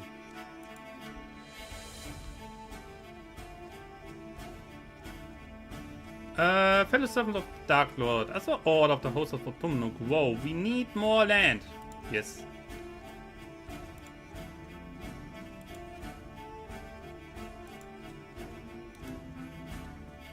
Sad that this didn't change as well here. Like, how cool would it be if there is now, instead of this trees here, like all this industry showing or something? Like everything gray with the pits in the middle. That would be cool. Create the Urukai. Yeah, I want... Actually, we can. Recruit Misty Mountain Orcs. That's from a mod. A mod in the mod. So we can do this. The orcs of the Misty Mountains are hardy and worked, and majority making their homes in the many fallen dwarven holes along the spine of the mountain chain. While these orcs do not owe allegiance to any dark power, the more opportunistic among their number could be convinced to fight for me with gold and promises of loot and slaughter. I mean... Yes?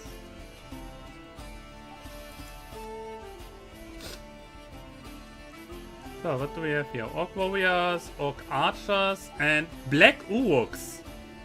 600 of them. Whew. That's solid. But you're not going into battle yet.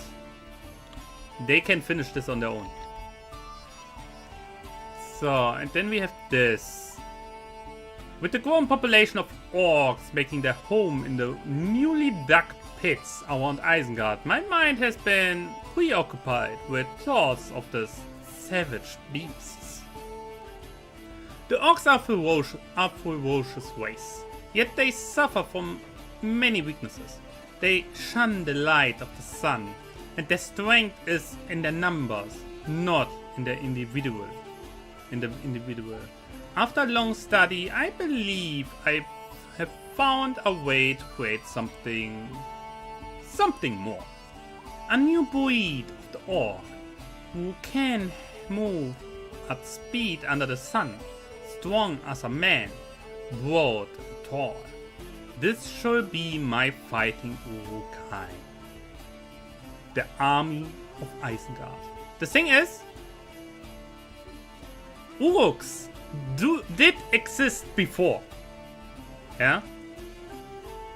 Uruks do exist already. Mordor has some. It is a race of orcs, most notably the Black Uruks, which are basically the elite infantry of Mordor.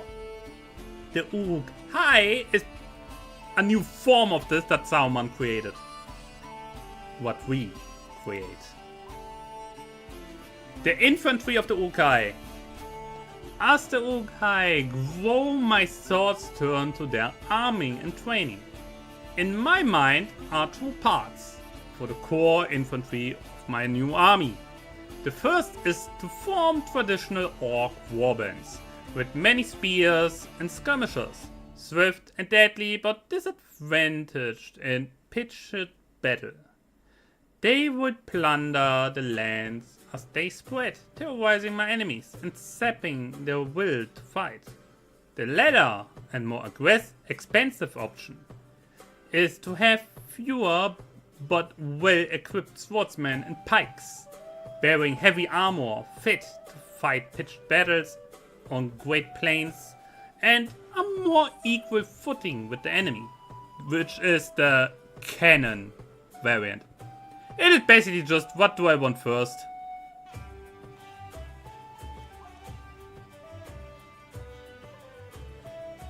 Ugluk. Ugluk! Barely anyone knows Ugluk. He is the one who takes over the command of the group of Uruk-hai that attacked the Fellowship in the movie and the books.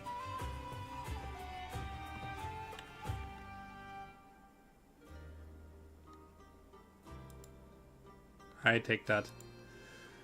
The archers of the Uruk-hai, with the decision made on the infantry. The wheels of my mind turn to the archers. I see two options again. Traditional bows or crossbows. Traditional bows have their advantages. They are lighter, more compact, less liable to malfunction, and properly trained can outpace the enemy's fire. On the other hand, they require far more training. Crossbows are simpler. They are easily learned and can punch harder than many traditional archers, but they run the chance of malfunction and the rate of fire is slower. Here I have to point out that this is wrong. False information! Crossbows are weaker than a proper bow. It depends on the bow. If you have a normal hunting short bow, then yes, the crossbow will most likely cause more damage. The moment you go bigger with a composite bow, a longbow, or anything like a proper war bow, no, not even close. Not even close. The bow has so much more of a punch behind it. The problem is, to shoot that bow, you need proper training. You need someone who has the actual strength to draw that bow. To fire it properly, you have to expose yourself to an extent. Meanwhile, the crossbow you can basically use like a modern gun. Yeah. Yes, it is slower with the reload, but basically everyone can use a crossbow, and you can shoot around corners with really exposing nothing from you, because all you need to do is pull the trigger. So it's more versatile in usage, but also a proper warbow or something has a longer reach than a crossbow, which also goes in. But we are going with a very traditional standard Isengard, like the movies. The secret weapon. Uh-oh. I've expanded much of my resources now. Yet my mind still thinks ever more of that with which I may further supplement my force. Long have I experimented with a fire which may be led by command, which can carve through stone and destroy man. But the resources are rare and exotic, and if mishandled could as easily doom my forces as well as my foes. I could supplement up my forces with walk riders, scouts and flankers in battle. Many battles in history has been decided by the swift mobility of cavalry. Lastly, there are the trolls, which dwell in the misty mountains, which I may draw to cause my cause and enhance. They will provide a mighty shock force indeed, to lead the vanguard against my foes. Ooh. So these are the ones with the bomb. That's the very well-known bomb from the second movie. We have the Warg Riders, which we also saw in the second movie. Even though it's not Urukai Warg Riders, it were Orc Warg Riders. And then, of course, we have the Defilers. Holy shit. This? What are the stats? Good against cavalry. Yikes. I mean, Sappers. Oh. It's only what I can recruit this unit. 0.7 in siege. Effective up to fort level 30.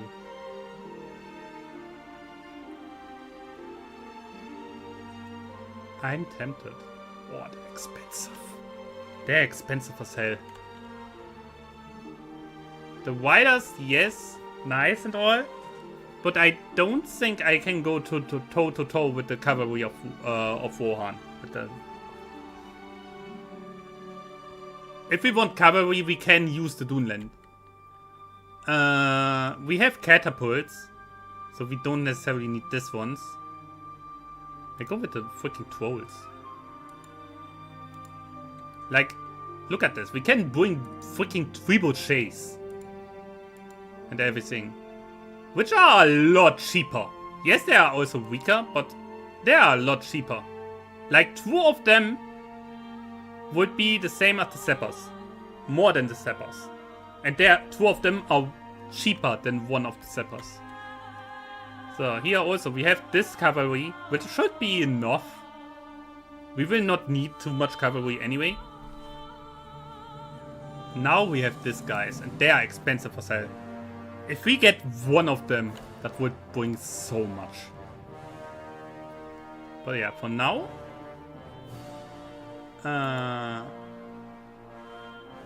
do we take them?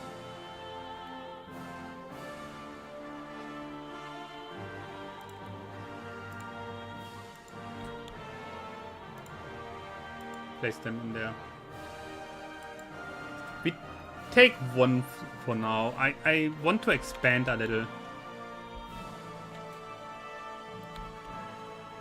As much as we can theoretically go on our invasion spree because of our army.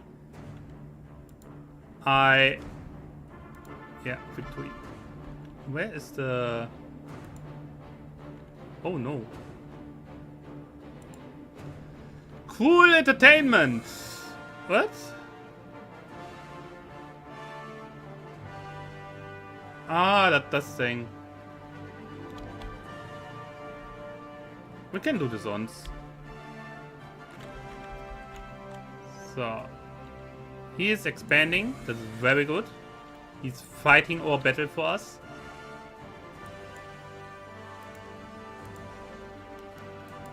You guys disband for now.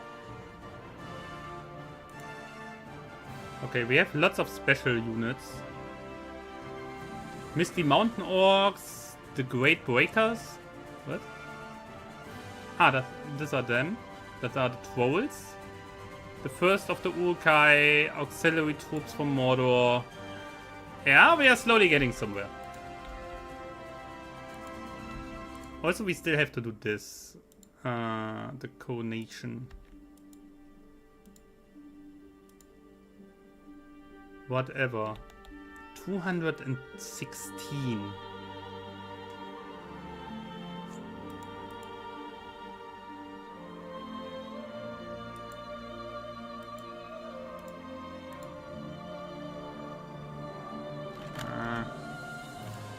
216, huh? You can do that. Why is the waiters?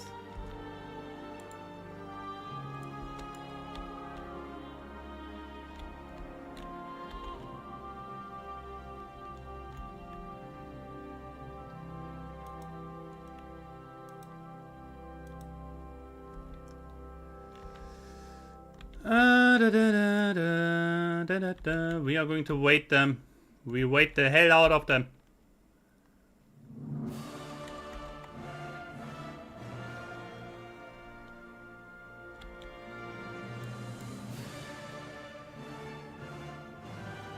This berserker shall bring me the heads of my enemies. What? The most loyal of orcs. What? As my army of fighting Urkai grows, I have noticed a number among them larger and more vicious than normal. These opposing warriors have risen above their peers, shaving their heads and filling their helmets with human blood. Yikes. Their very skin sending them into an insatiable killing frenzy. With fearless ferocity, and they charge into battle wearing nothing but the loincloth of chainmail, wielding a doubly bent sword ornamented with spikes to gut and maim any that dare stand in their way. Ah, fascinating creatures, really. Oh wait, I can't play as this guy. I can play as him if I wanted to. That's hilarious.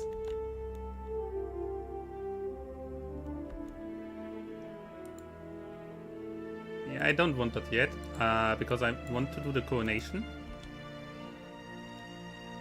I really want to do the coronation first, so we have that behind us.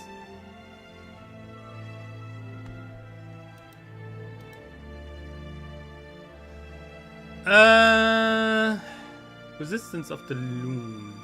By studying the tactics of general of the Second Age, I became contemplative upon learning about the resistance of the elves in the river loom. Okay. Devotion to Sauron will give us strength in the dark times.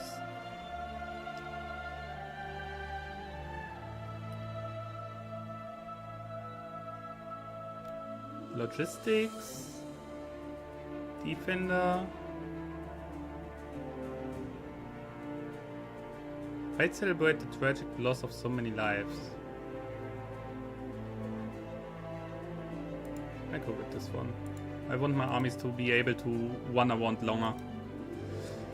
The Glittering Temptation! Oh god! How many pop-ups? Gold coins spill from chests. Jeweled goblets catch the torchlights. Silks and tapestry lie in heaps, each worth a fortune. The waiters have bought for... Ah, that's the thing. Yes, it goes into my area. Thank you. So now we can have the coronation. Which makes absolutely no sense in the setup. But we do it either way. Is Sauron then wearing a crown? Hi, Eridan. It is a sad day for the dwarves. We have lost Moria again. But this time to Goblin Town. Ouch.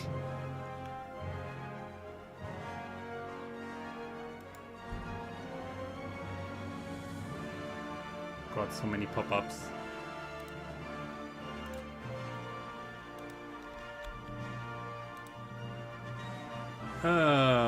Recruit from the wings. Wait. You will gain 3 new Urkai courtiers. Train them. You get an army of 713 men of Isengard. Archer damage up. My gold immediately reminds. No! Rally the Urkai. Even more. The Fortress of Isengard. Wait, that could be interesting. Building construction. Holding taxes plus 50%.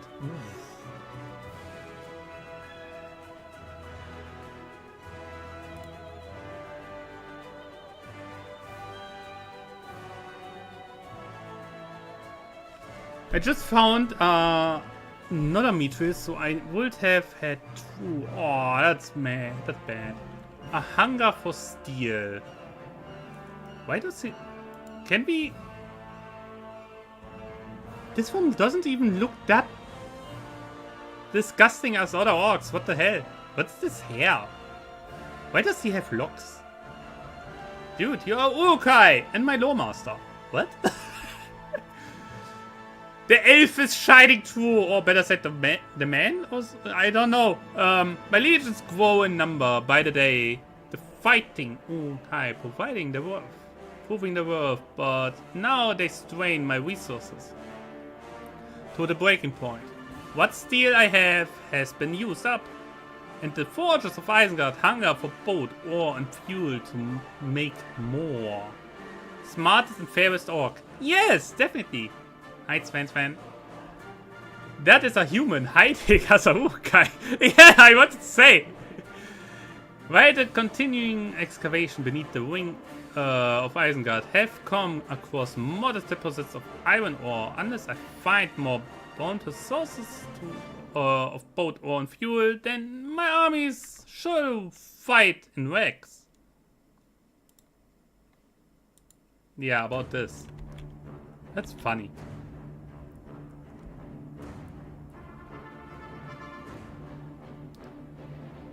The owner of this thing. Yeah.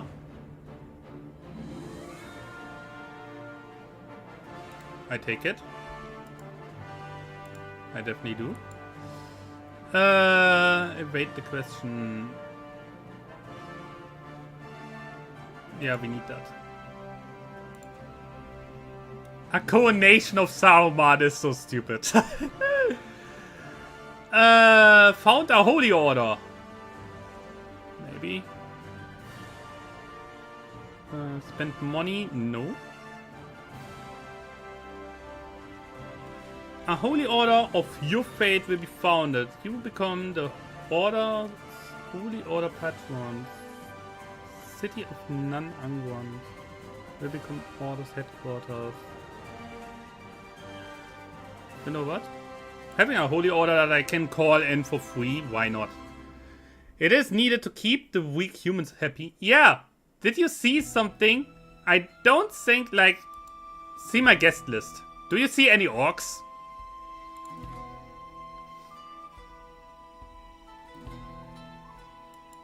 But it's a good thing to get the dune landings onto my,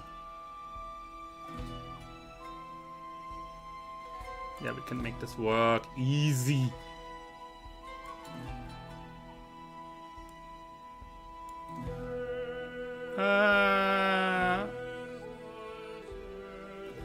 Exploit the clergy.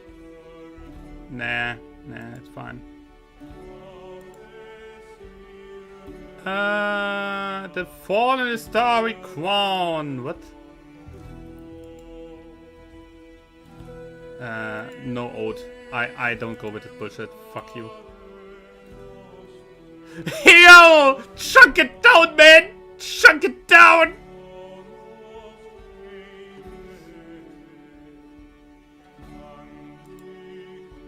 My glory is widely known, of course.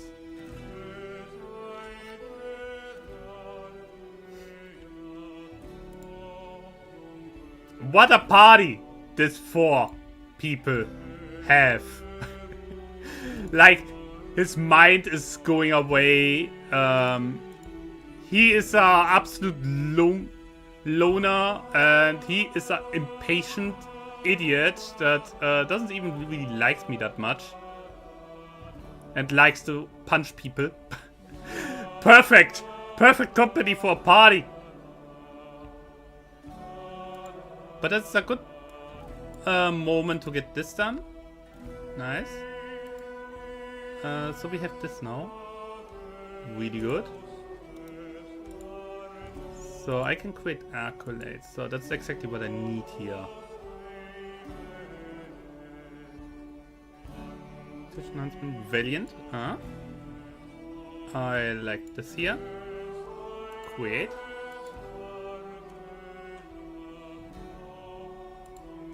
So, and for this one... Starboard, Scoundrel Weave... Tactician? I could go with Vanguard. Actually, Vanguard is kind of good. Yes, I go with Vanguard. So we have Besieger, Valiant, and Vanguard. These are very good. Very good traits. Very good stuff to have. So what's going on here? You should both serve me. Shut the hell up. Stop fighting. You have other things to fight. Like down here. So, we are slowly filling up our army. I have more decisions. But I need more money for that. So, what we are going to do, again, it's waiting time.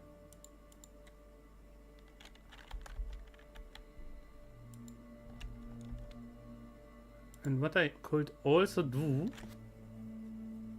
I don't really necessarily want to use my special troops because I cannot replenish them. Like, everything up here I can replenish. The special troops down here, they don't replenish. So I don't want to use them in raids and risk that they, some of them go down, you know. So I could wait over here. I think I do.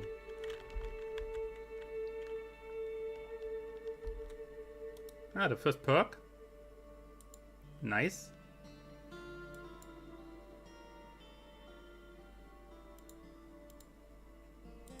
We want to improve the strength of a man, right?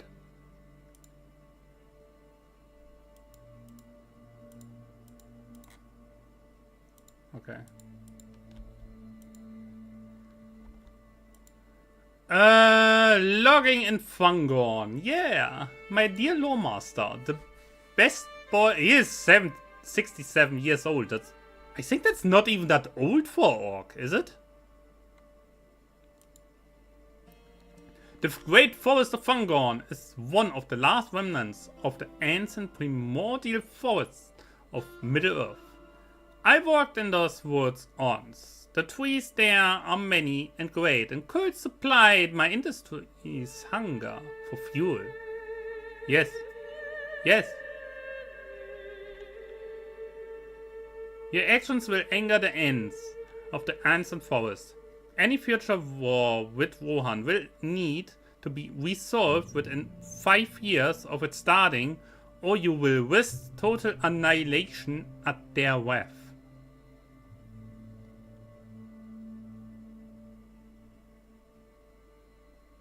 Oof, okay. The thing is, there are other woods who are just as old as Fungorn. One of them is the big Greenwood, who is considerably old as well, especially the northern part. And then you have, of course, the old wood over here.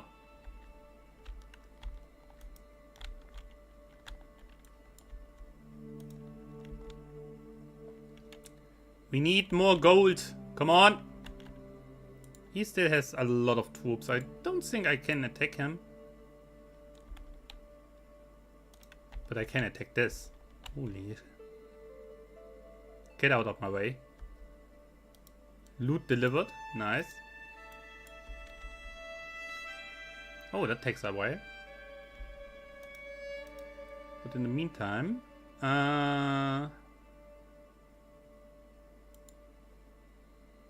Wali the Urukai. Oh, the longer we wait, the more we get. Wait. Okay. Yeah. I'm still waiting. I don't know what you're doing.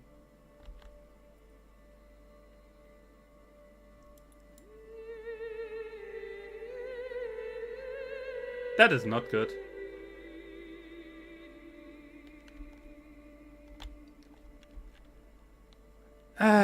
Okay. Wise all armies.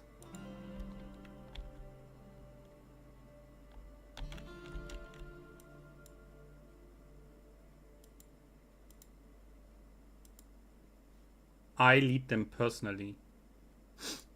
Here we go.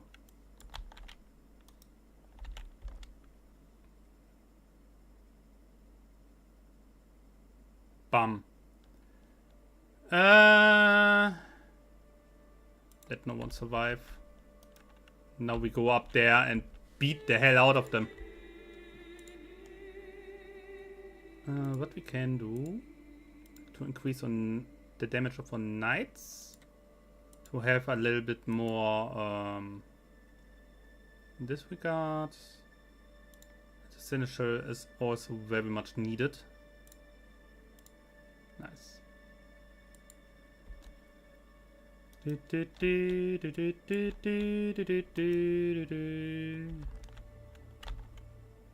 Oh, you're running away?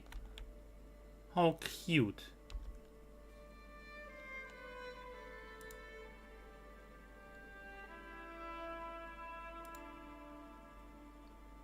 I simply siege that thing down. Honestly.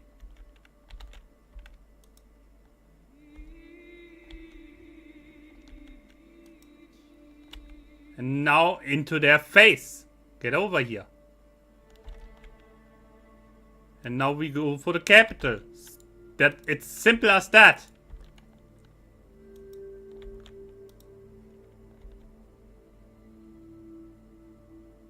It crashed.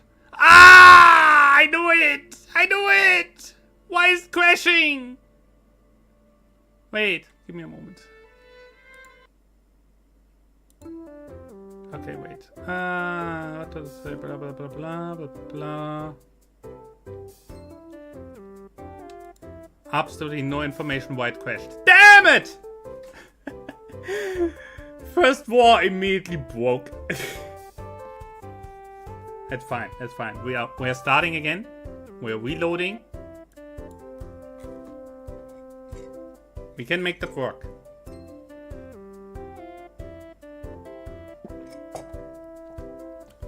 We can make that work, don't worry. Just needs a little bit to start the game. Obviously. And you guys, what are you doing?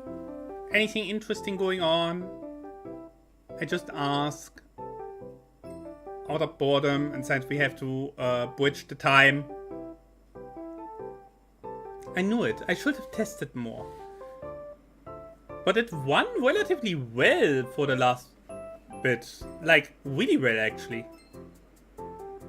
Kinda interesting that it's now breaks. I don't understand. It worked just fine until a moment ago. I wonder what was the cause for it breaking. Maybe something with the armies. I'm not sure yet. Maybe there are too many scripts running.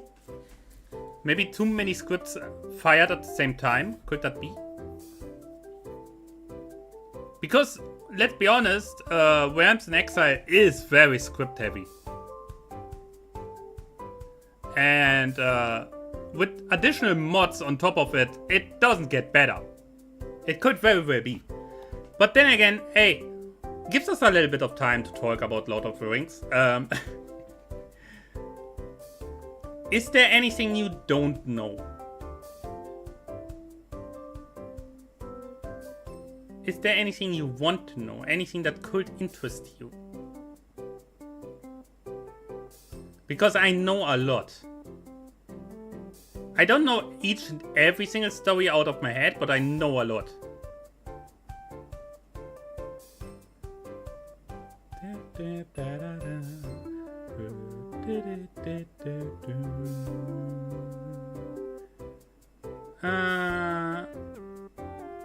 What could I talk about? For example, like, did you know that the what happens in the Dark Eyes Shadow over Weaver? What? Dark Eye Shadows over Weaver? Wait. Wasn't Reaver like The Witcher? Wait. You said you know a lot! Did I say lit? Damn it. Loot. Lots of loot! Yes! Wait. The Dark Ice Shadow Overweaver. Overweaver? Wait.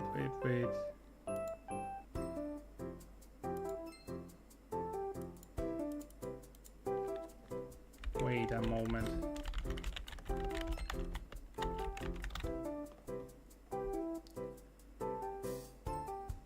That is... No. I'm not that deep into The Witcher. Sorry. We are talking about Lord of the Rings here. God damn it. Realms of Arcania. Yeah, I saw that. I googled it just now. I saw it. Realms of Arcania, Shadows of a Weaver. What is it?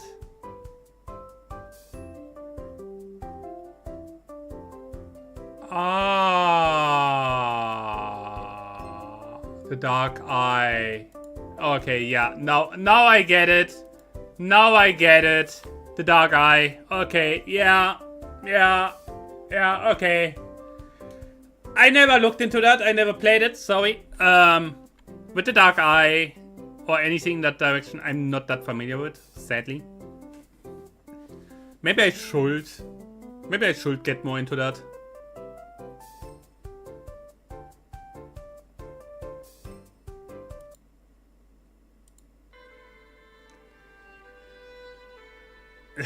I said about Lord of the Rings, but it's fine. Don't worry about it.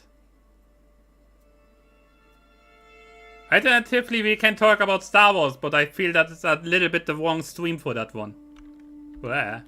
So we are already back in. Where? So where are we? We are just after the loss. Okay.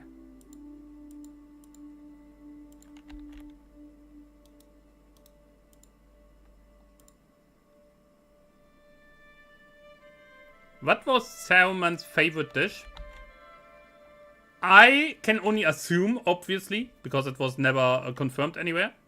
But considering what we saw, I would say that he liked chicken. And he liked to smoke pipe weed. Just saying.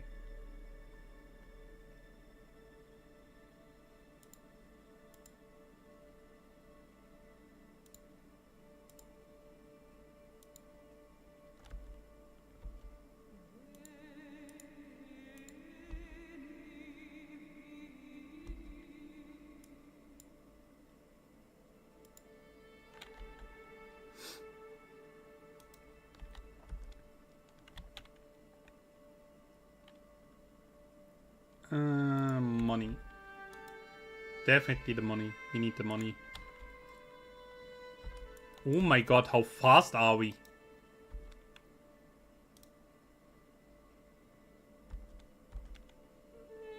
Holy shit. Who is Gandalf's favorite dwarf? I would say the one that annoyed him the least, so I would say Balin.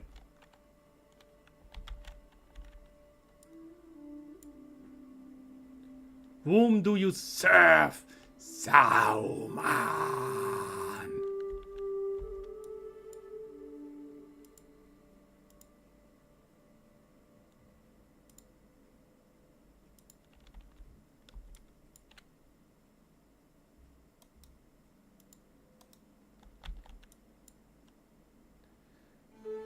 Train them hard. Let them have this train. They need to be prepared. Prisoner taken. Ooh, multiple prisoners taken. Now this is our chance to obviously make some money. And make some more money. So, what do we have here? They are kind of useless. They are all kind of useless. I could execute them. But why burn able bodies? I make it very different. We spread the belief.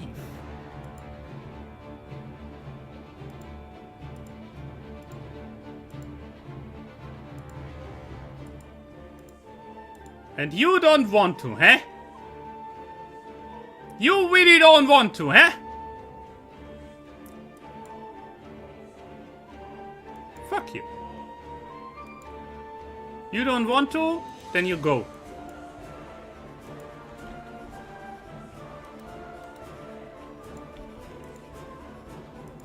So this is the moment where it crashed last time, so I'm saving now.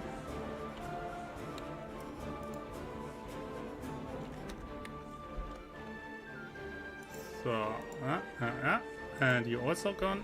Nice.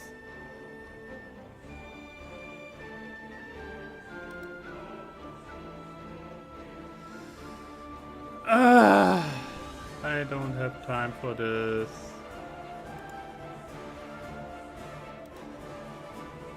So be it. I will find him a place among my army. Yes. A wandering Urukai, all on by himself. What? Excuse me? So definitely infantry up. We don't really have cavalry, so it's fine.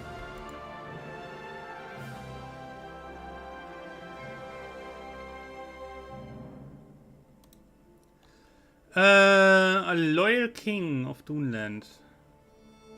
Wait, aren't we like just kingdom level? Yeah.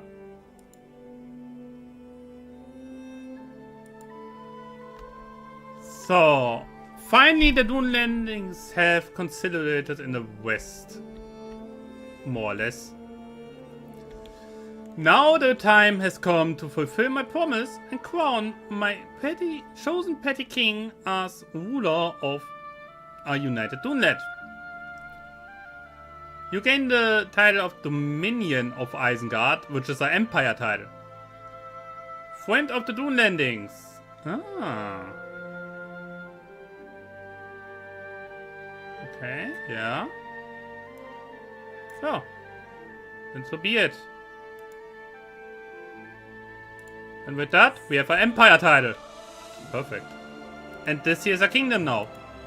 The Kingdom of Dunland. So he will take the west into it. Funny enough, I want to play as him once. At least once. Uniting Dunland and basically becoming a power over here. And having the complete freedom to either help these guys here or go fully against them. That would be kind of funny as well. I have not held a coronation. I have to hold a freaking coronation again. Ah! At least I don't need to travel for this. Here, come. Ah, coronation is so stupid. The besieger trade up. So, what can we have here? A crossbow captain. Oh. Here, little starboard. We. Oh, honestly. Having a crossbow captain could be very good for our ranged units.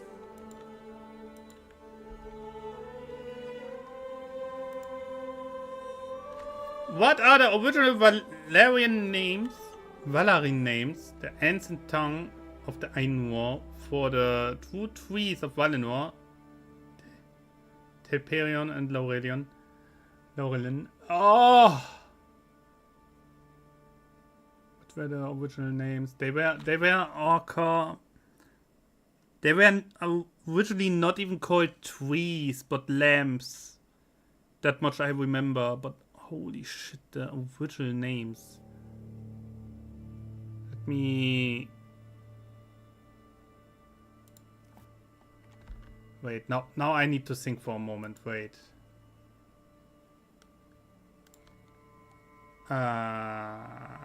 What were the original names? Oh god. My brain. Oh, how do you pronounce this shit? They had really fucked up names.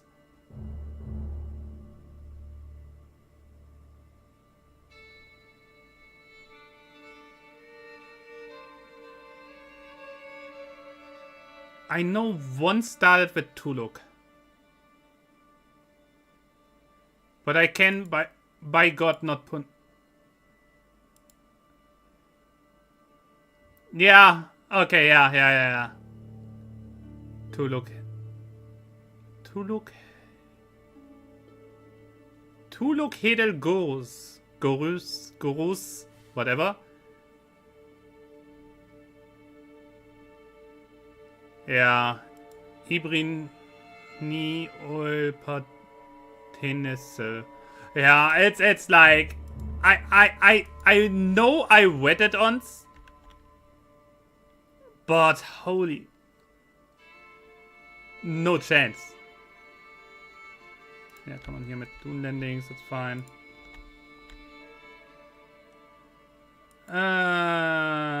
Ransom. Why should I? Ah, come on here, shut that up. It's like, who came up with that, Tolkien? What are you doing?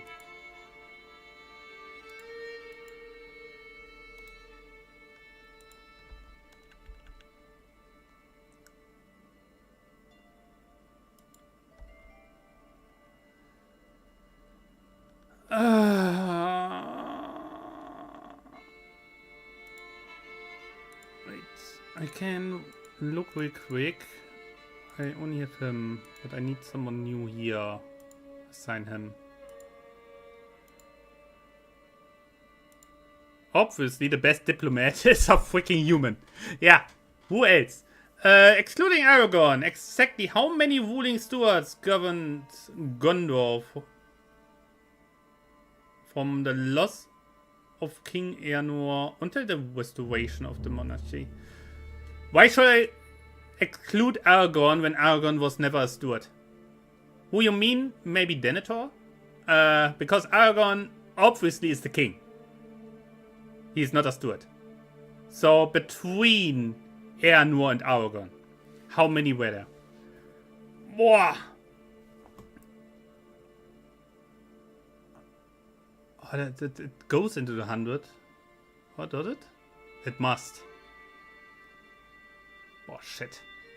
You really want me... You really want that, right?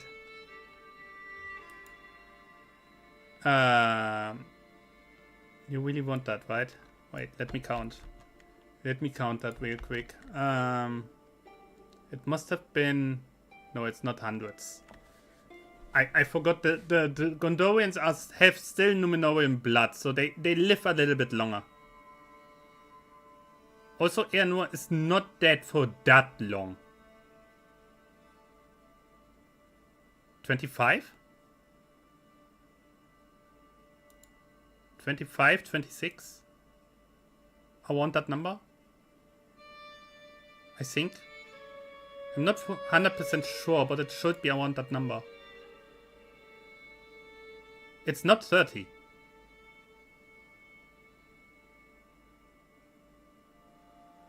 Am I stupid? 26!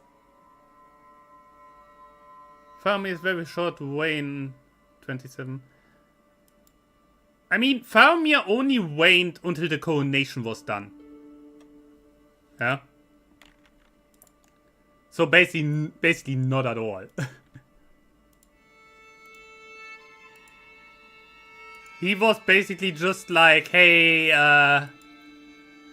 don't worry, have your honeymoon and whatever. I'm here.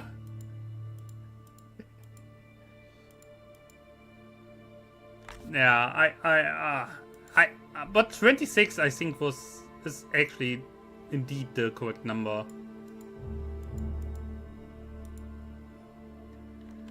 What was the specific name of the meeting place in Fangorn Forest where Treebeard and the Ents held the Entmoot?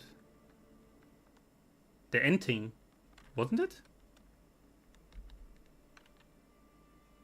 Wasn't it the Enting?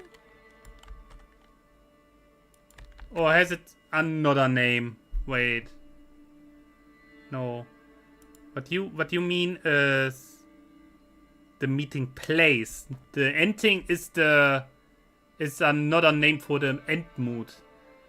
Boah, wait, what was the name? The ending is another name for the end mood itself, but not the name for the place.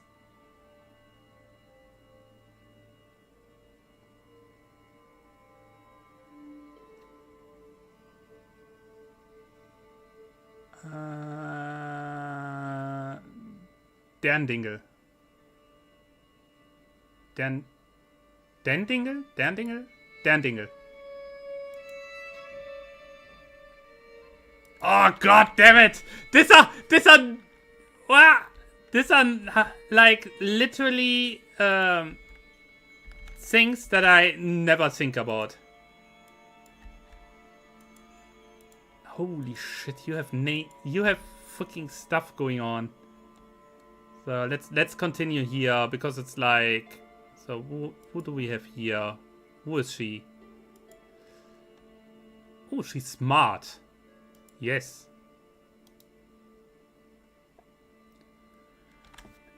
In real Westron, the common speech spoken in the middle of, yes.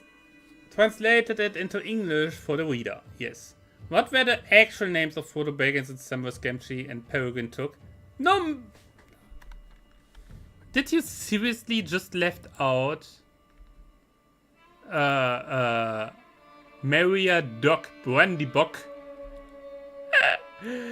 Did you seriously just left that out? Hilarious. The original Westeros names.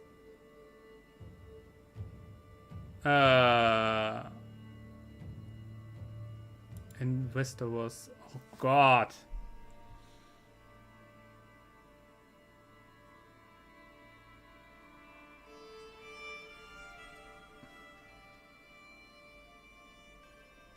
Oh god, the when you spend so much time with freaking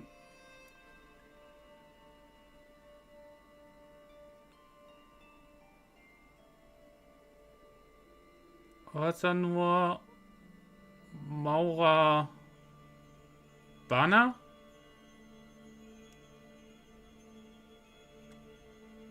And don't start with the last names.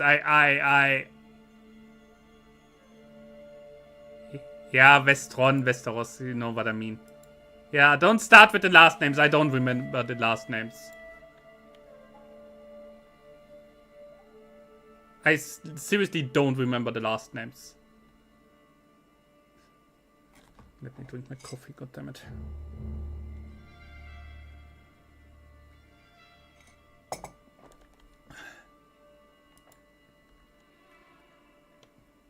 Yeah, as said, I think it was Maura, Bana, and Razano. Lord of the Rings trivia. You really test my brain! Like, it's been Banazir. Ah. Yeah, okay, I thought Bana. Razanor, yeah. Maura, Bazanor. Oh god. Westron is like this one thing that I never went too deep into. Like, I saw it. But holy shit.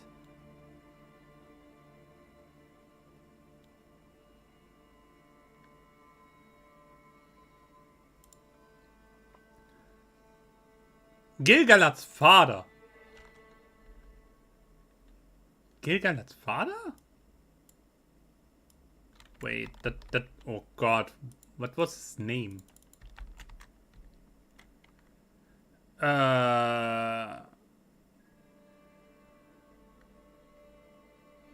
Fingon. High King Fingon. It was Fingon, right? Fingol? No, Fingon. Fingol was someone else.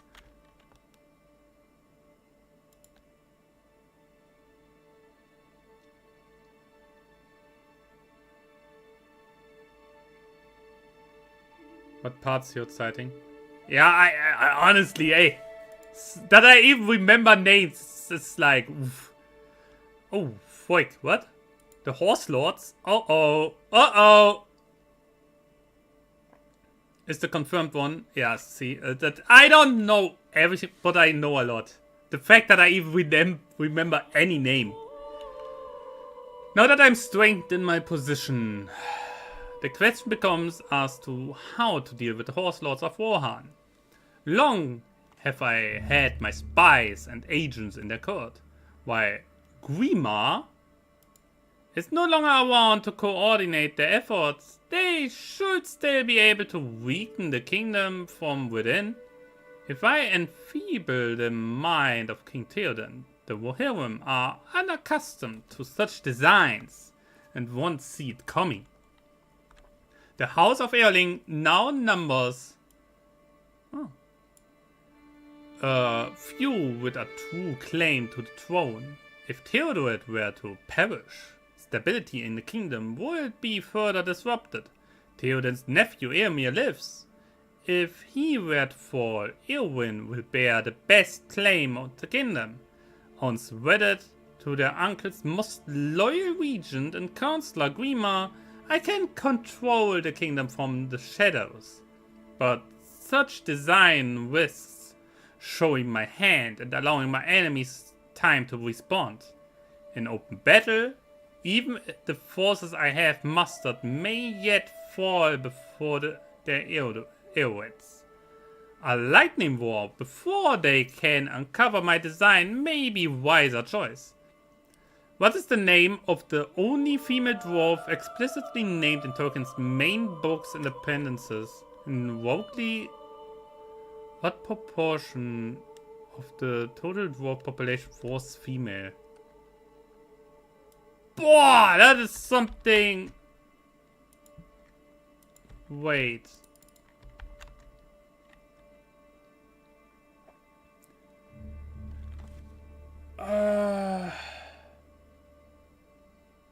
Wasn't it Thorin's sister? How was her name? It was Thorin's sister, I think. But approximately like 1/3 of the population is female. Like they are very male dominated. But I don't remember the name. I know it was Thorin's sister, but I don't remember her name.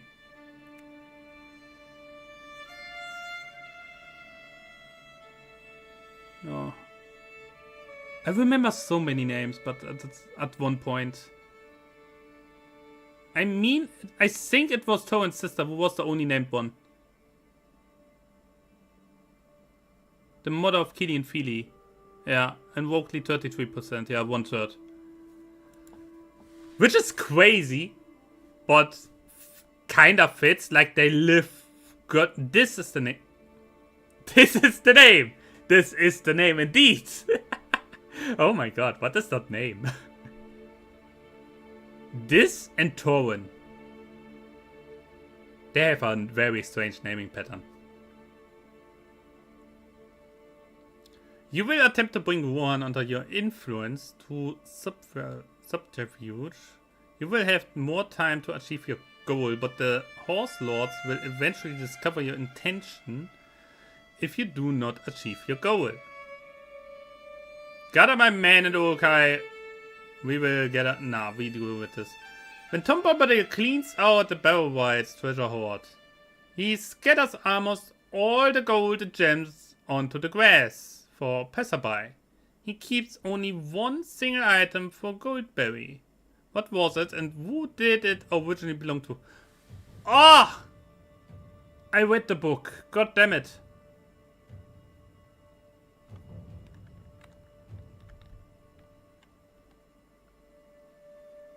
Oh god damn it, what was it? It was something he was...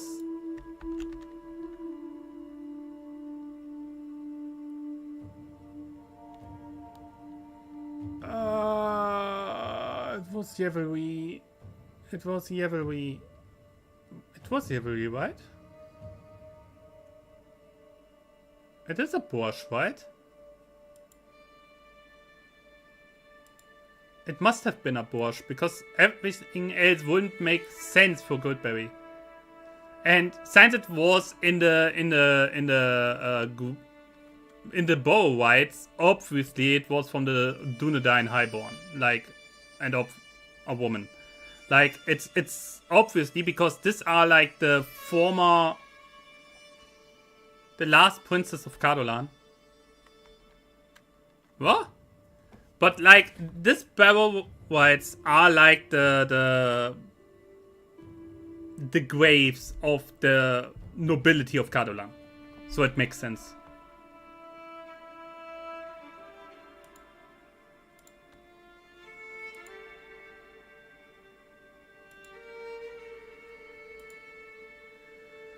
Who was the first woman to rule Numenor as Queen Regent? And what radical change did her father make to Numenoreans' law so she could inherit the throne? Oh god, Numenor. I never really interacted much with the Numenor lore.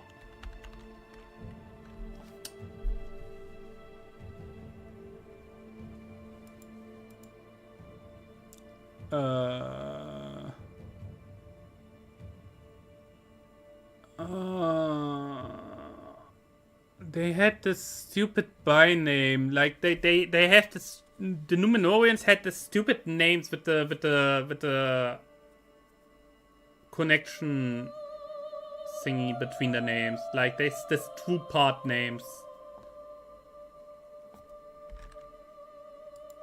Wait, who was the first woman to rule?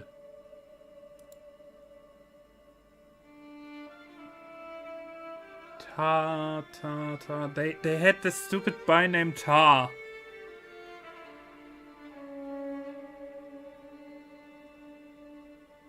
I know her father was Aldarion.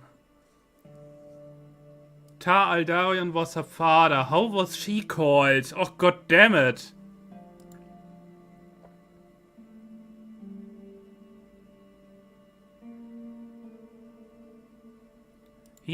He changed the law so the crown always goes to the oldest child regardless of gender.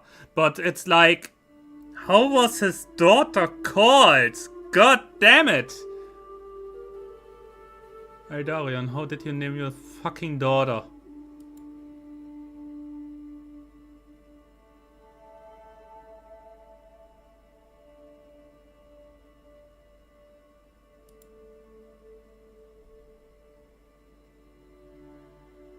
Tar something. Also starting with A, but I don't remember it. Ankalima, whatever.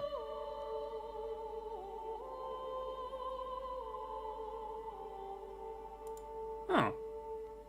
I was close. At least I could remember her freaking father. That's that is something.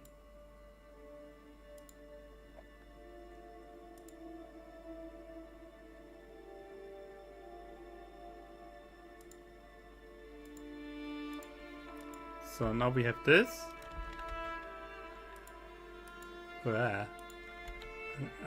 You bring me you get me completely out of concept here. Who is she?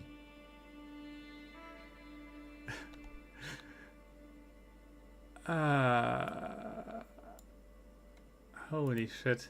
Question. According to the Silmarillion, who are the true Maya who pilot the sun and moon across the sky? And what physical remnants of the true trees are they steering? This one is easy. Names. Aryan and Tilion. And they are...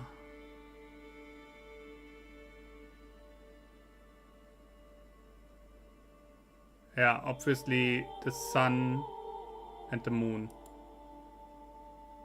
Because the trees, after the destruction, the remnants became the sun and the moon.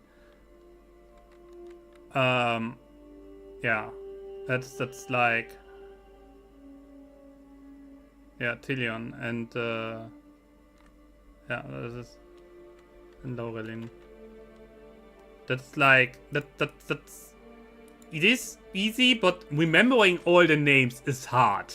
Especially if you are actually somewhere entirely else with your thinking. So, decision influence the king. And while Theodred still stands, one may yet be able to mount a resistance against my efforts. Yeah. Out of all the Nazgul, how many are actually named in Tolkien's core, Legendarium? Wait, we have...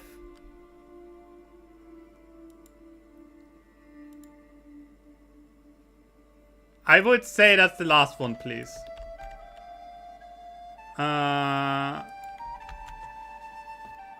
So, we have obviously the Witch King of Angmar, who is the leader of the Nazgul. Also called Morgul Lord. We have Kamul, the Easterling, who is the Lord over Dol Guldur.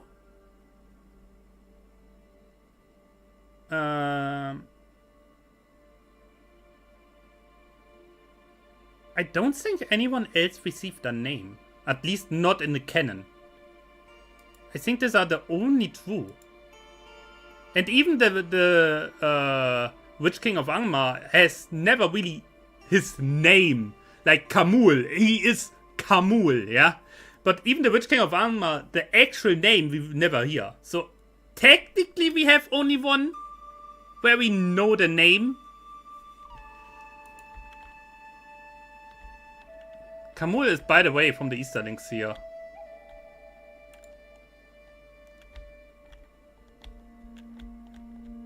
Which is funny, because technically spoken, we could have very easily... Amazon screwed so up with Rings of Power, did they? Like, they had so much material. Come on.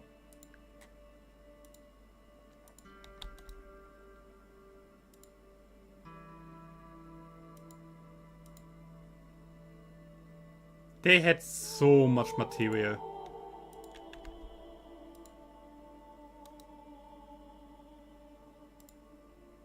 They could have done so much with that. Even, like... Okay, they wanted a black elf, yeah? Look what they did here in this mod. Like, all the way down here. They expanded. They expanded and they even brought in, like... Where are they? Here, elves. Bam. In the down south. You know how the people look that live here canonically? That is, by the way, canon that the people that live behind the desert are of color. Yeah, exactly. So, they could have simply come up with that bullshit like, yeah, people that live here, they have darker color. The elves and the dwarves that live down here lived here so long, they have different customs, they have different skin color. You could have easily did that and no one budged an eye. What did they do instead? They let Galadriel freaking one-shot a goddamn troll with 3 times salto backwards flip. I go into German because I get mad about this. Holy shit.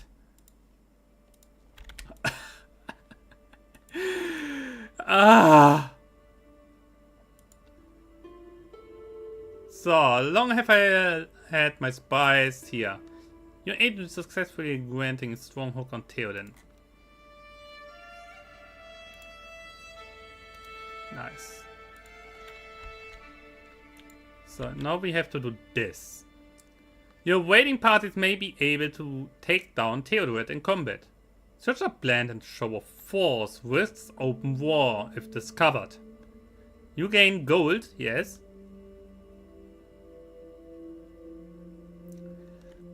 I wait a little longer.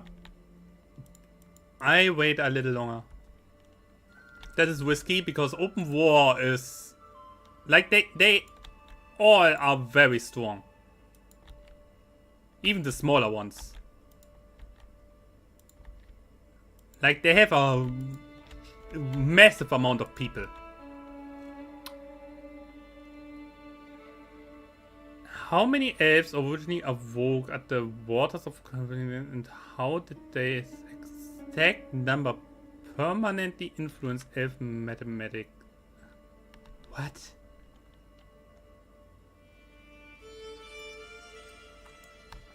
I have no idea. Wait. How many? Wasn't it like no. I know it was even male and female.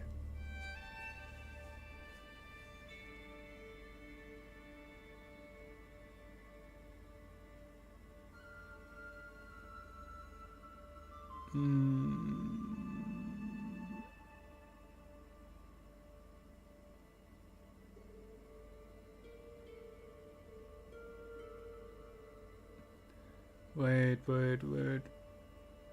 They went out. Wait, they were groups of male and female, exactly 1 to 1. They went out in groups of 12. Let me calculate real quick in my head.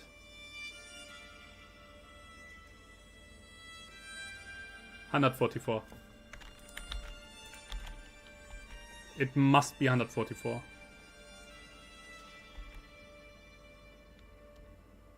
Everything else wouldn't make sense. We go to the coordination real quick.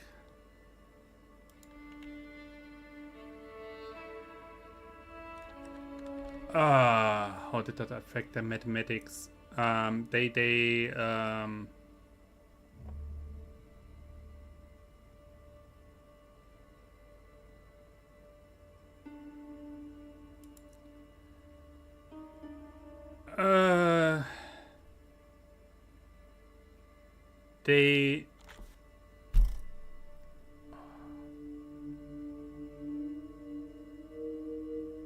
Didn't they? Oh God! Their mathematics. They made it.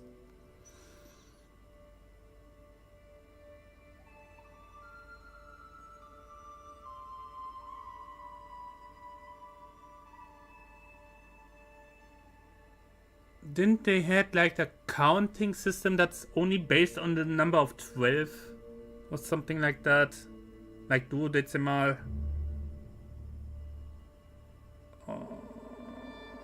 Oh God, you asked questions! Yeah. Because they went out in groups of 12 after they woke up. So they stood with that number. Didn't you say you wanted to stop with the freaking questions?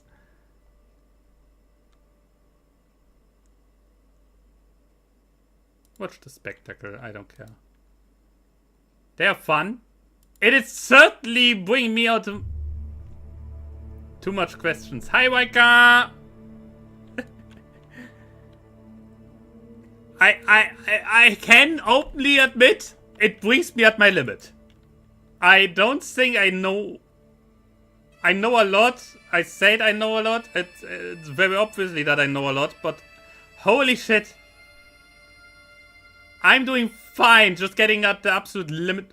The legendary dwarfsmith Teacher of Nogward forged a famous sword Narsil during the First Age. What true order iconic First Age artifacts did he forge? Wait, that's actually not that hard. That was the Dragon Helm of Dolomen and Anguist. That's not that hard. Like that's literally the dwarves. That was not that hard.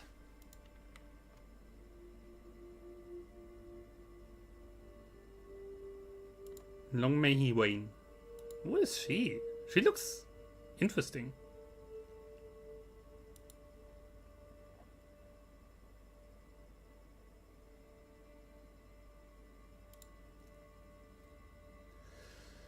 Holy shit, you really... What is this time? Greetings, newcomer, by... It is I, artificial intelligence. Ah, yeah, of course. You come with this again. Waika! In Return of the King, Cyrdan, the shipwright, is described with a physical feature that is virtually unseen amongst other elves in Middle-earth. What? What is that feature and why did he have it? Wait. Cyrdan? Was it a... Wasn't it that he had a beard, which is normally not... Like, no elf has a beard. And wasn't he like the oldest known elf in existence? But why did he have a beard?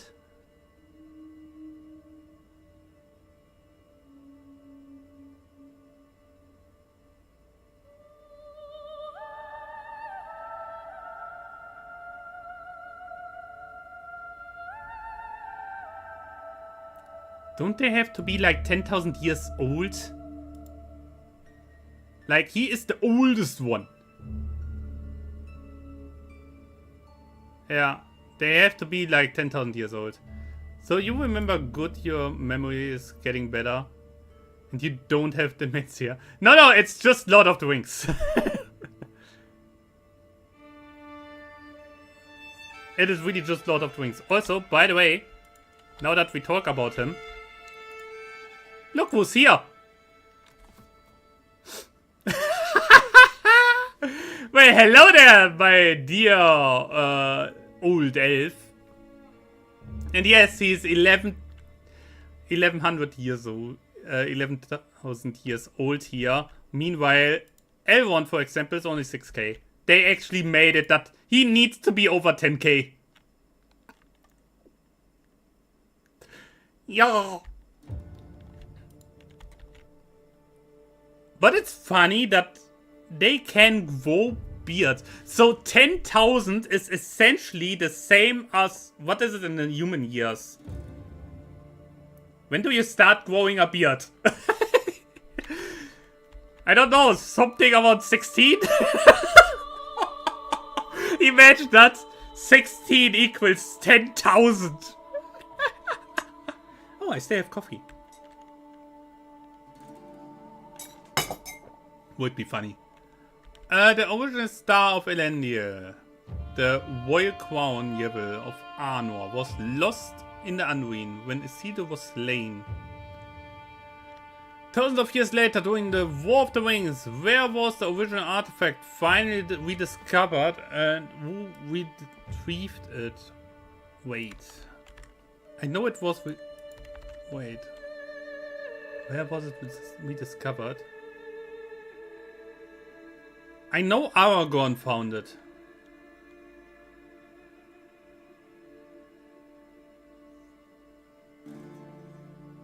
At least the first... It was in Orthanc. Like, literally, that stone is right here. Inside this tower.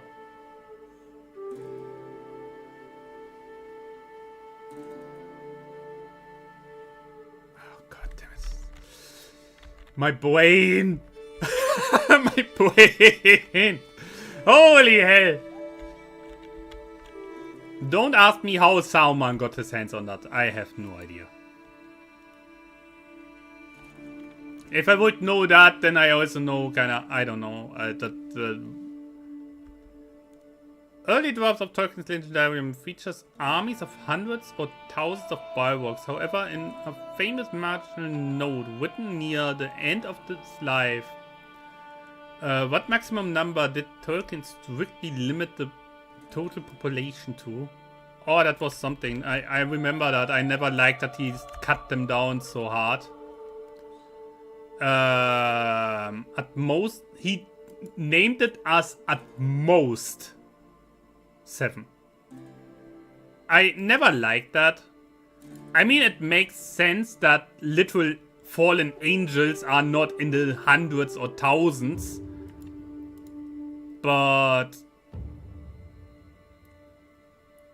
I would have said let it at least like be 15 to 20. I don't know. I didn't like that I understand where he came from because it makes sense. According to the second prophecy of Mandos regarding the end of the world, which mortal hero is professed to return from the dead and deal the absolute final killing blow to Morgoth. First off, in the original, it is said that in the very end, it's basically Ragnarok, yeah? That all the greatest heroes and all good will be resurrected to fight. And the same with the evil. The thing is just, who is the final one who actually defeats Morgoth again?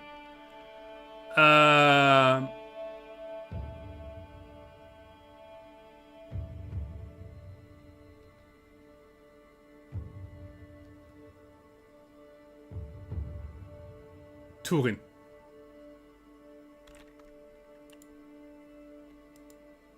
Turin something.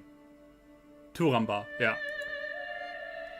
Oh, that is something like he I feel like at the end he really just copied Ragnarok 1-to-1. Because if you really read it completely, like it's literally like the guard falls asleep, Morgoth escapes his prison, resurrect everything that was ever evil. The Valar come crashing down, basically, resurrect everything ever good, and basically everything clashes into each other. It is literally Ragnarok because the entire world gets destroyed and they rebuild from zero. Without Morgoth. / Melkor.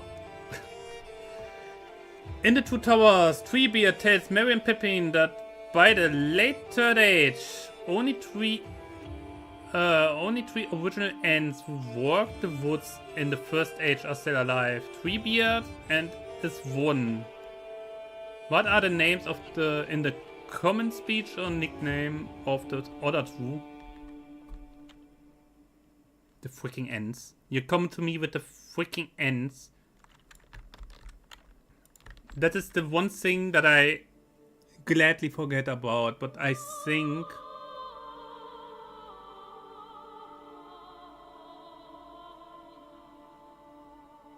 oh, what were their actual names? Leaf Lock and Skinbark. What were their actual names? Oh, what were their names? My brain!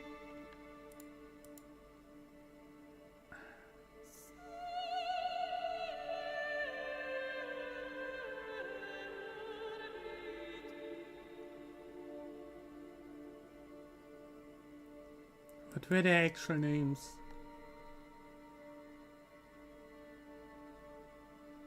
I know. I think Leaflock was called Finglas, but I don't ask me Skinbug's name. Fladriff. Okay. What the hell?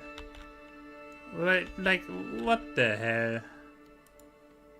I read it all, but remembering everything is a pain in the ass.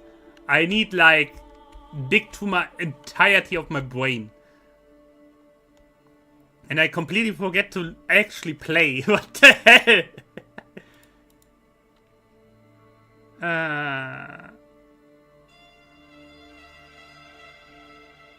Yeah, come here. Make a friend. Crazy. For especially hard questions, I notice! I really come at the limit here, because a lot of these questions I have no idea how to answer. I have to literally... I don't know. So I have a strong hook on him, but he is still a menace on the battlefield. How do I make him weaker?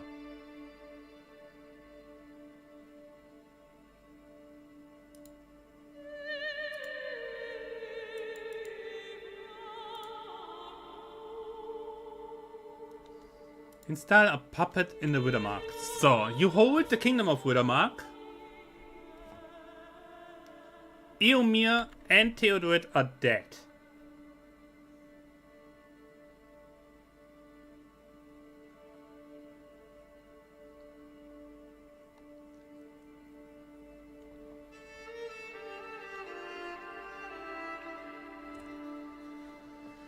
So, basically, I have to kill this fool.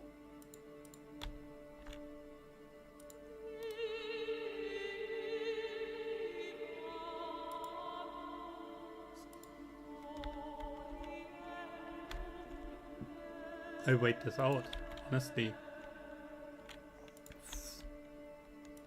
Can we talk about how well designed this is? Look at Edoas. That looks just like in the movie.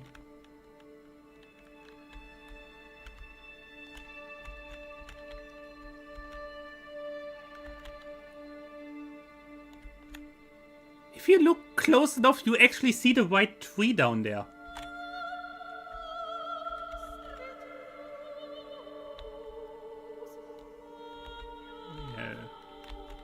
Sad, we cannot see the eye. We can only see the eye if we have vision on this. What? Oh god, the next one. Okay. In Unfinished Tales, the Blue Wizards, Alatar and Palando, are implied to have failed their mission in the East. However, in J.R.R. Tolkien's final writing written in the last years of his life, what new Quenya names did he give them, and how did he re-evaluate their mission? Or wasn't... wait.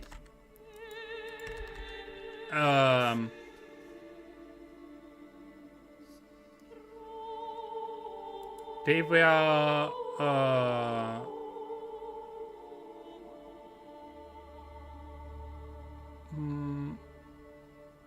Homestamo Morinatar. Yeah.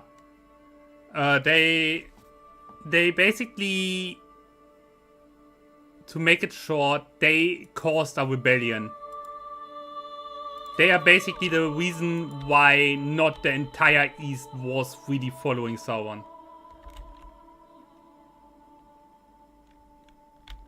I don't even know anymore if it was with the Woundlings who actively had people who were not happy with following Sauron, or if it was Kant. I don't know anymore which of the two it was, but they caused a rebellion. That much I know.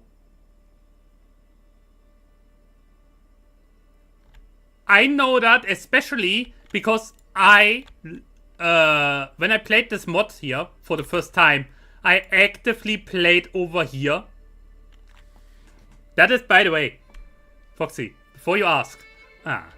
I played over here, and you can play one guy, I don't know which one it was anymore, who essentially wants independence from Sauron, and you can play through the entire rebellion with the Blue Wizards here. That's why I knew that.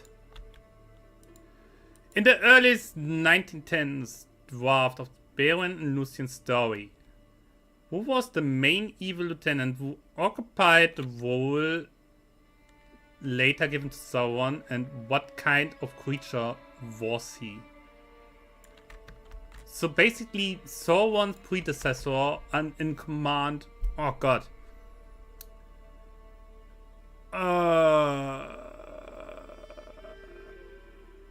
I remember that he had this stupid by-name Prince of Cats.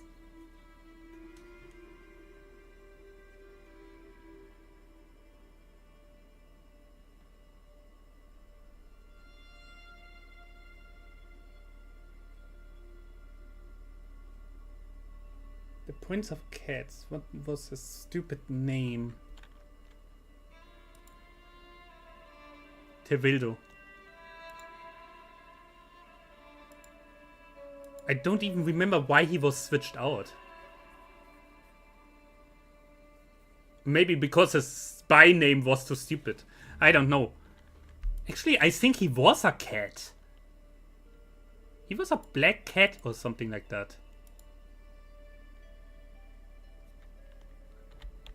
I'm so confused. Why are you doing this to me? A giant monstrous cat, Tevildo, the Prince of Cats. Crazy. Do I want the X-Men? The X-Men are actually kind of good.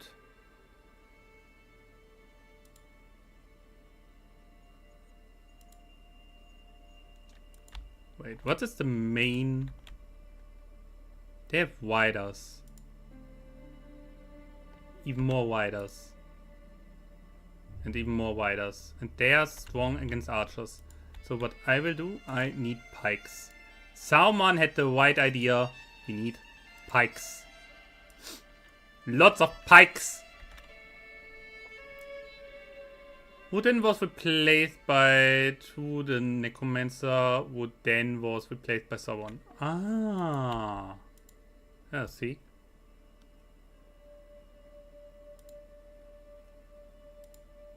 Definitely sieging. We need that. We definitely need that when we want to breach something like the freaking Helm's Deep.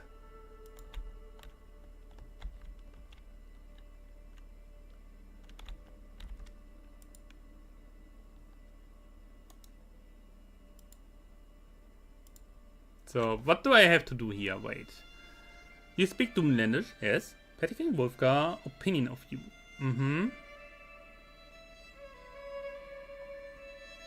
Honestly, it's not up to me to conquer this, it's up to him. He needs to conquer them. And I think he's already going for it. That's good. Did you know that Sauron could originally, before he went into this full armor kind of thing, he could transform into he was a skin changer basically.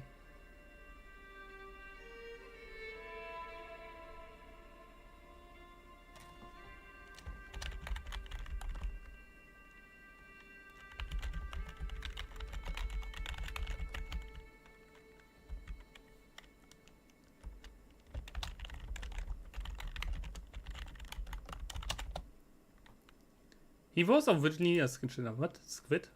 Oh god, Squid is sending me... Oh god, he and his football games.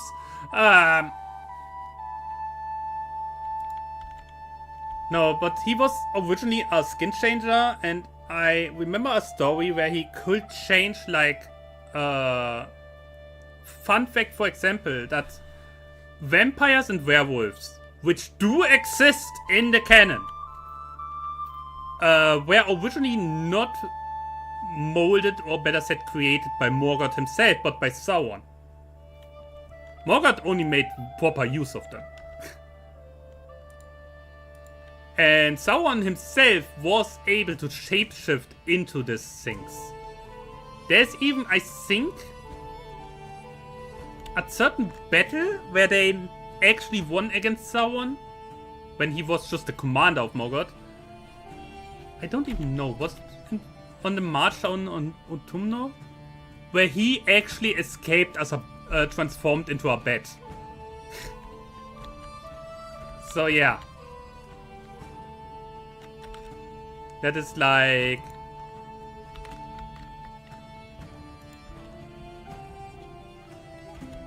Oh, my brain. I'm not even lying, I'm getting a headache here. These questions, I had to think so badly. How is the crafting even working here? We need an armor. An armor artifact. We could use steel or iron. Definitely steel. So, modifiers.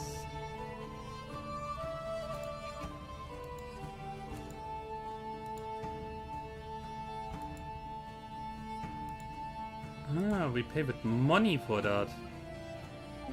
And have a success chance. We can also select the icon. Interesting. Templates? We can make templates out of this. Oh.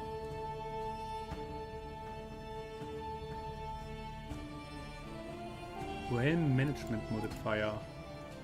Oh my god. We can make our own artifacts here.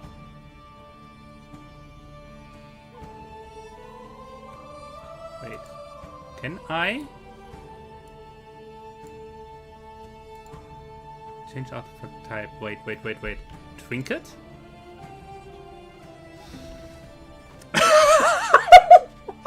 We make our own wing of power here! No. We keep it a wing.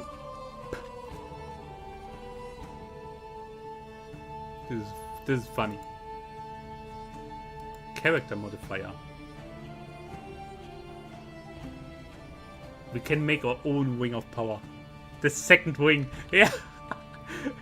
No, but I don't have money for it. I only have 88 gold. Like, honestly, just doing something like this already costs 60. Yeah.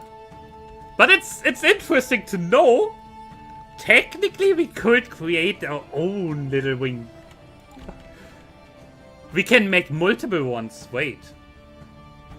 And give them out to our vessels. To make them bound, so to say. Wait, can we? What can we give there? Can we make them magical or something? Character modifier, wait. Monthly prestige, base monthly prestige, duet gain, fertility gain. Ooh. Health gain, monthly experience, okay. Well management. I have a wing around my balls. What? If it hurts, then maybe you take it off.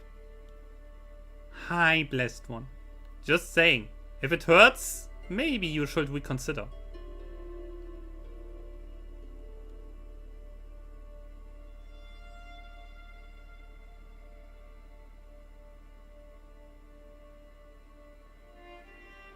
I mean, what I could do... Wait.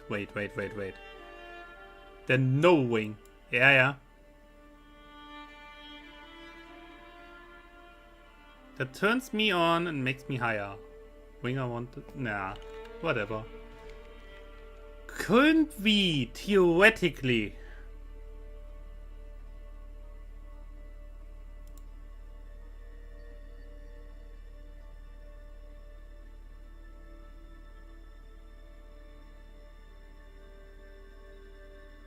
Theoretically... No, I don't know the song.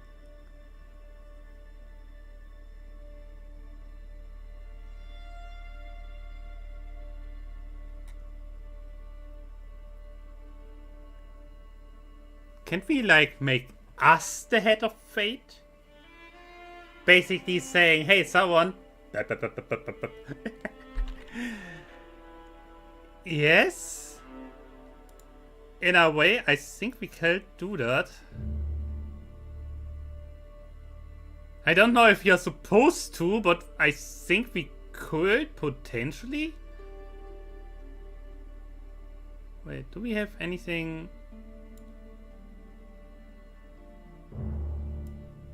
Cult of Melkor. Incompatible with the supplication beneath the Dark Tower. Ooh.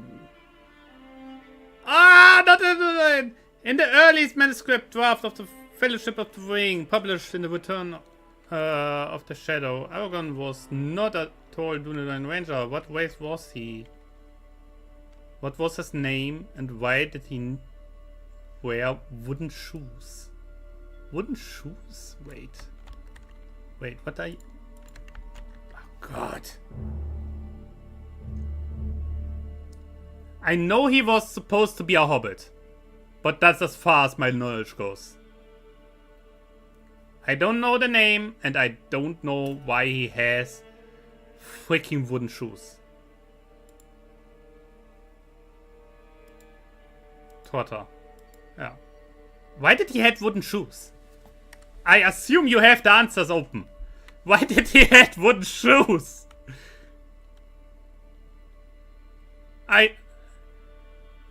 White Hobbit wore wooden clocks. Why clocks? Because he had been captured and tortured in Mordor, where Sauron's forces had tormented his bare feet. Ugh.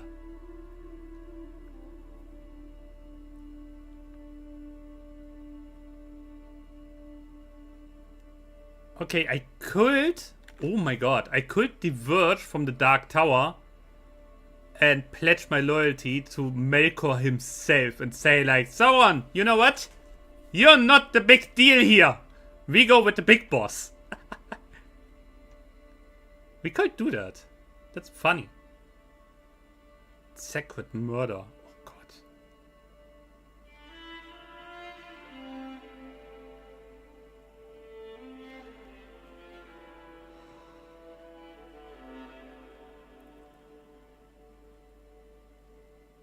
You like my accent? Thank you. It's German. Not much I can do about it. It comes by nature. Okay, this is obviously very far away, but kind of funny that we could technically go into our own religion here. Wait. Order Fates. Cult of the Winter King is the Witch Kings.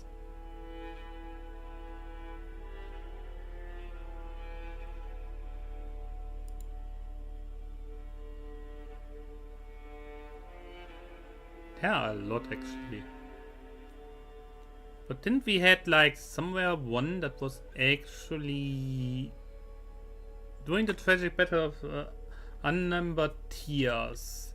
Which dwarf king stood his ground against Glaurung, the father of dragons, stabbing him in the belly before dying?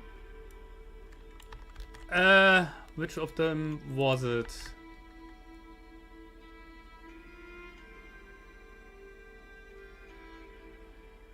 It was the Lord of Belegost. The Dwarves of Belegost.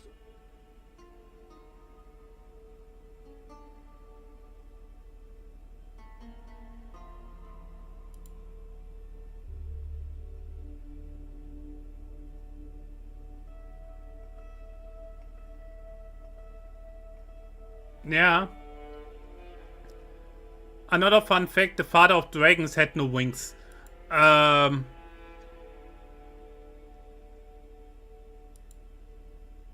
Wait, it was a dwarf of Belegost, so his name most likely started with Asa.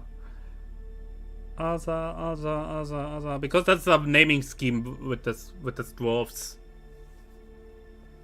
Asa.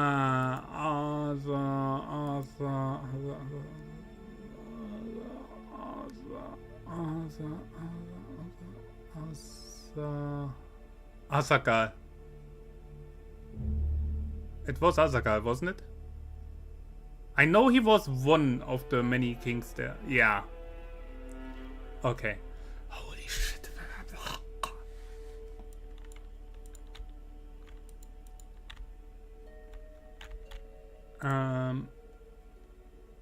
Here, these guys here are the original ones from over here, and they have a really big thing with that Z going on.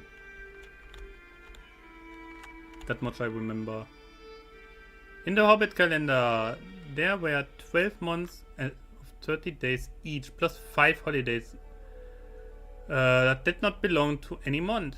In a Shire leap year, that was the name of the special 6th extra day added directly to the Midday's Day. What? The Hobbit calendar, I knew that they had this whole thing with the... Each month has 30 days and they have the 5 holidays, but how would...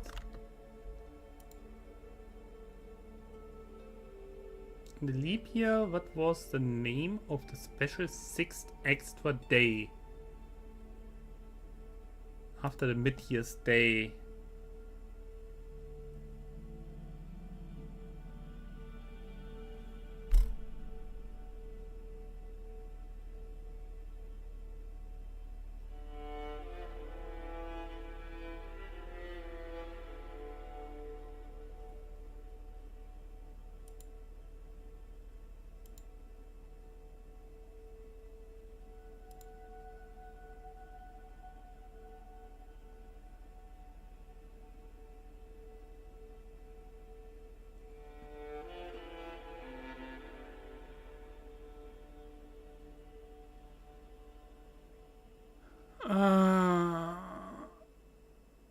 have no idea. Okay, you got me. You got me. I have no idea how that stupid thing is called. Oh god. Overlay. Oh god. Yeah. It's simple. It is so simple. Okay. Still, that you got me. That's the first one that I really couldn't answer. That is oh god. Freaking hobbits. I have to admit I never really went too much into the hobbit lore. I mean, I know the hobbits originally came here from the east. I know there are 3 different kinds of hobbits, and that the hobbits are most likely descendants of humans. Like, they are just short humans, literally. And that they came over here, and the King of Arnor gave them the Shire in return for actually, hey, you have to pay, and you have to fight when we call for you. And during the last battles... I think the last battle of Fornost, the hobbits actually dispatched a battalion of archers that fought in the last battle before the city fell. So yeah, it's like, but the calendar, no, really don't.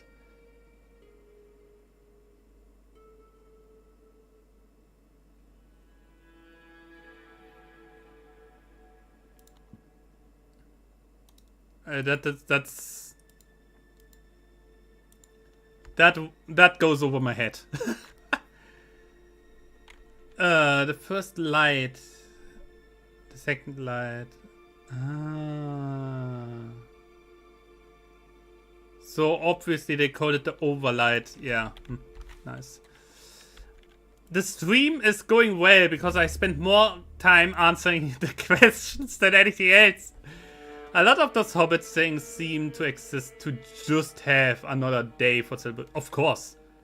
And let's be honest here, if we are looking really at how the hobbits live, they live a very simple life. And a lot of them, like, even if they go to work, like, it's not like they overwork themselves, yeah? Like, they have, like, what, 8-9 meals a day? With multiple breaks.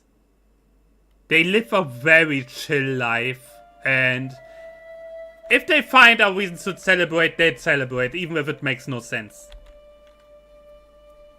Yeah, the hobbit life would be so great. Let's be honest.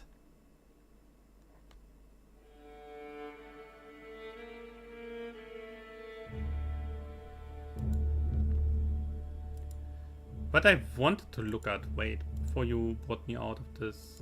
By religion.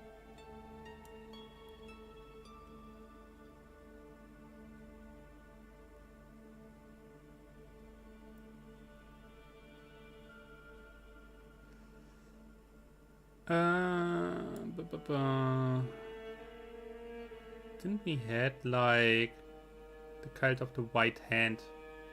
What? What? That's something? The young days of the beginning. It is Saruman who should order this new age. Oh, wait.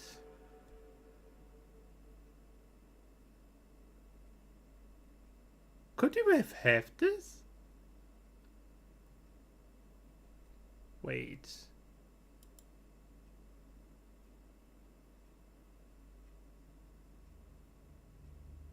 I think we can still do this.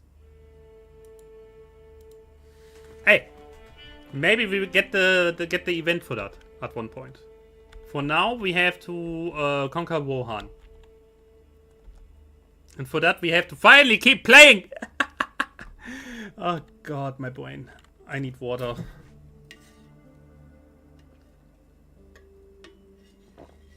Ay, ay, ay, ay, ay, ay.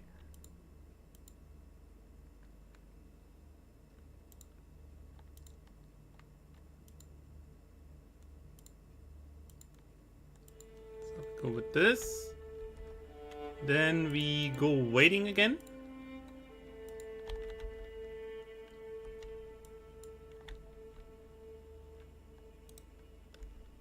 Because we can.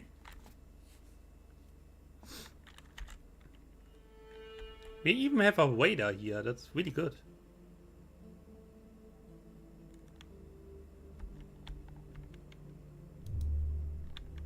Oh.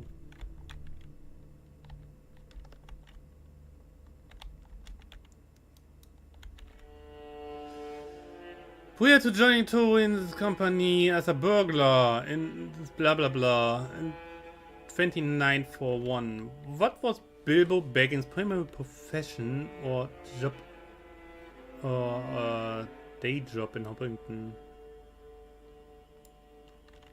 Oh god damn it. What did he do before? Wasn't he like... No. No. No, he didn't have a job. He was just rich. Like he was a Baggins. The Baggins are like one of the richest, if not the richest family in the entire Shire. He didn't have a job. Like at least not a solid one.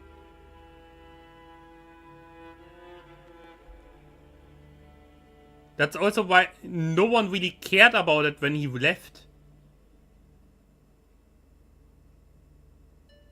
And also why so many were so happy to tear his home apart and get everything out inside.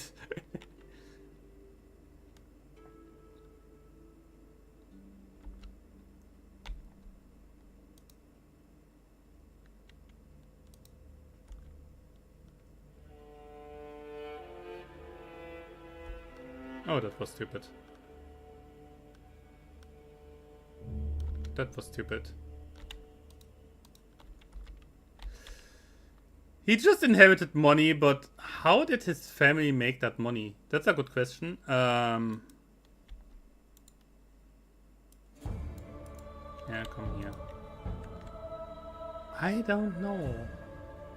Was it ever written?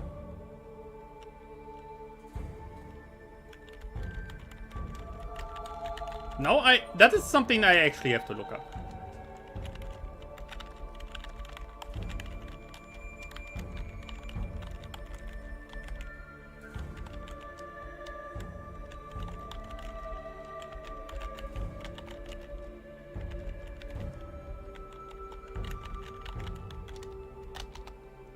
Is it even written?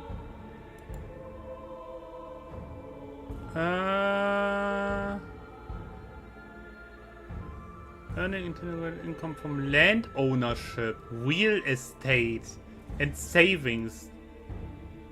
The wealth before Bilbo went out came from Bilbo's father, Bungo Baggins, who married Belladonna Took, daughter of the old Took, who were themselves the most wealthy family in the entire Shire. Wow. With other words, they were landowners. So everyone else gave them money, and as a result, they had a lot. Oh no. Okay, yeah,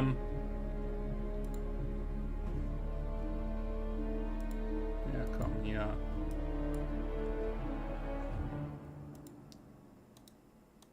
That is funny.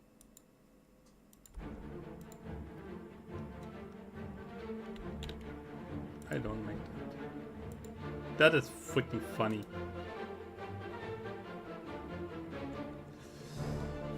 I didn't know that. Yeah, I myself just googled that real quick because I had no idea how they even made the money. That's crazy. But makes sense because it was said that what was it in the Hobbit? Gandalf actually told Bilbo like, yes, you're Baggins, but you're also a Took. And he even named Belladonna.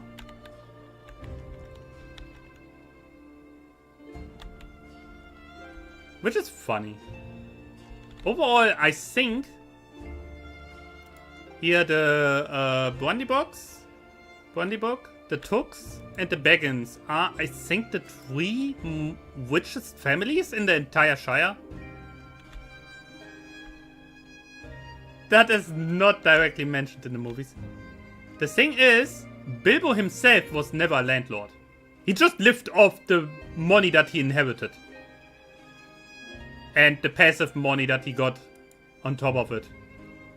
That was simply in the family. Overall, I would say that the Brandy Box and the Tooks are like the true big families.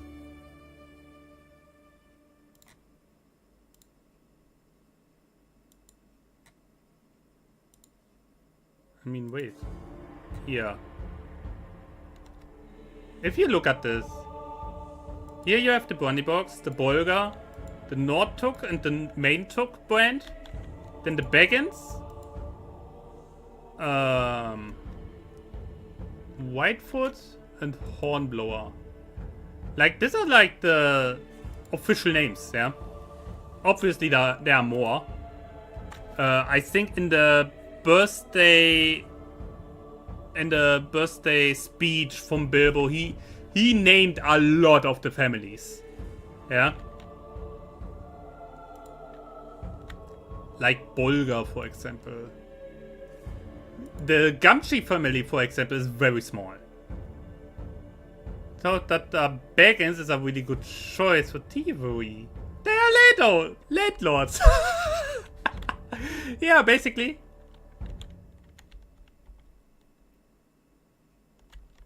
So the entire thing with the going out for weight was a little oof. But we can make use of that. So, what are they good at? Spearmen, archers, peasants, light cavalry. I mean, they already counter cavalry, but they have more than just cavalry, do they?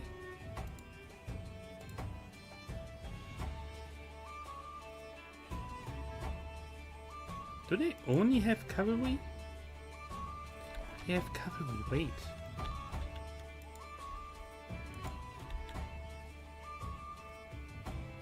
Do they not have any infantry whatsoever? No. They don't. Oh my god, it will be a massacre.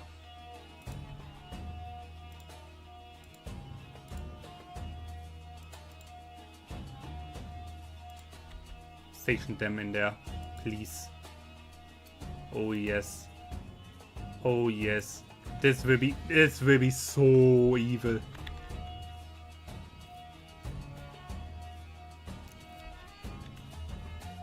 We barely made progress. That is not good.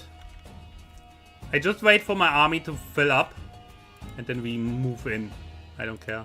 Oh, they lost! They lost Ithilien.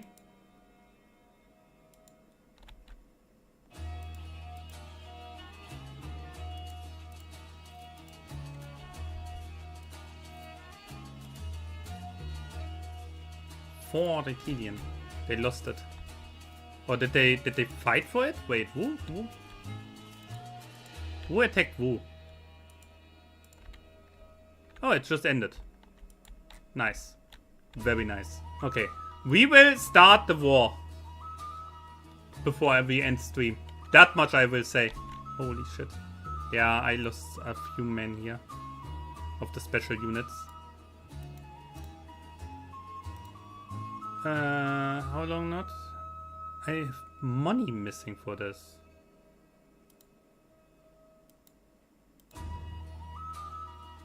So this is like crossbowman, right? Yeah.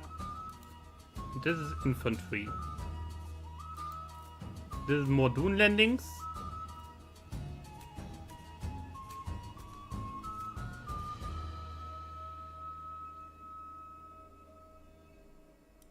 What do I need for this? Nothing. Only the prince needs to be alive. Then I would go with this, honestly.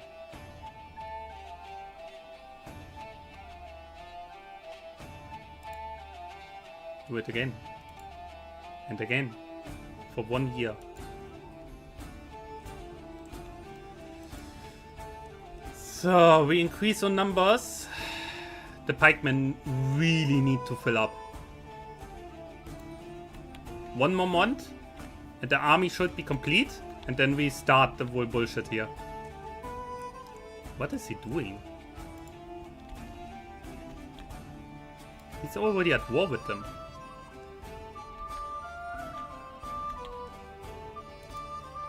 $700. Here we go. Alright. Wait the Westfold. Drawing out the young foal! Prince Theodoret is young and strong, valorous in his manhood, and beloved by his kingly father and his subjects. He will not be able to turn aside and ignore the suffering of his people. With this, I shall draw him out, whence he may be slain by my soldiers.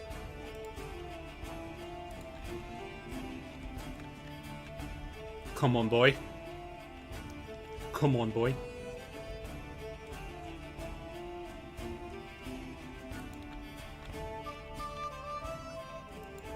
So do I have to wait this now? Or how does this work?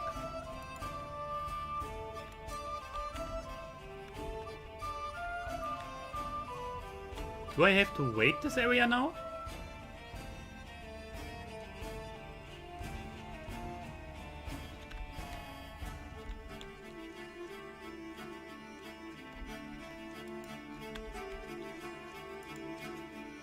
Here's Theodoret. Ooh, he got heavily wounded. Oh, because of the event he got this here now. Oh, I like that. Come on, die. And he's gone. Theodoret is no more.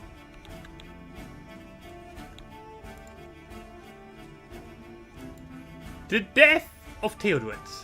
News has reached me from my agents in Rohan that Theodoret had fallen at the hands of my Urukai at the fort of Eisen, and that he has crumbled to his wounds. The horse lords find themselves in a state of mourning, lost in their grief. Rohan is now weaker than ever, with an inept king and a lost heir. And yet Eomer remains, a thorn in my side. Grima has banished him from the realm, and word is that he seeks to gather support from across the kingdom to form a resistance. I must rid Rohan of young Eomer before it is too late. Here's Eowyn. Yeah. Okay. How do I get rid of him? Can I get rid of him? What do I have to do for that?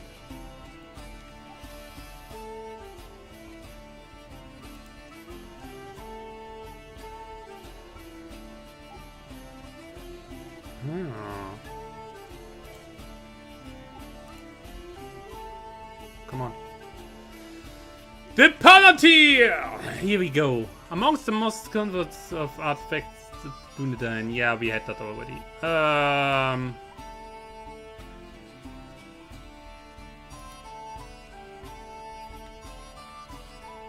The dwarf friends. What? My eyes adjust to the darkness within, and slowly an image appears. A swift wind brings me north of the plains of Ovanion to the very foot of the snow-capped Lonely Mountain. Between its roots, the city of Dale nesting snugly against the protection of the dwarven realms. Their partnership has made them rich beyond the wildest dreams, but peace and silver have made the line of Bard complacent and decadent. Merchants rather than warriors. Men and dwarves alike no longer know the handle of a sword or the string of a bow. They have become coin counters and toy makers. They will be no match for the coming storm. Have become fat and weak. You unlocked another point? Nice. Bloodthirsty Corsairs! My vision soars over the Bay of Belfalas to the proud port city of Umbar, where stolen gold and jewels shine upon the hands of Corsairs' captain. Its shipyards are teeming with workers, building ever greater ships, financed by the riches plundered from the Gondorian coastline. Its fearsome fleets grow by the day, and soon it will be able to overcome the lands of the faithful and bleed them dry, preparing the way for the victory of the Dark Lord. The strong will be slain, the weak enslaved. Wait, that's the ruler at the moment? He's 8 years old! What do you mean? What happened with this guy? He was murdered under mysterious circumstances. Wow. Crazy. So, we got this one, a stewardship point. Cutting cornerstones. Cutting cornerstones sounds good.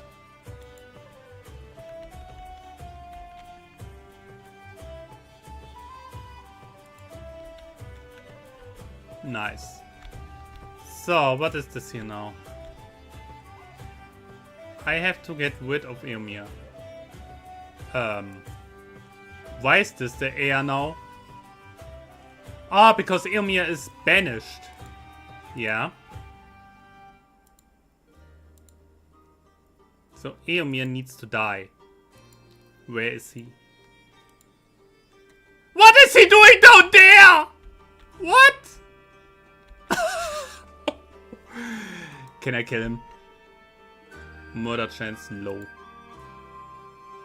But it's there.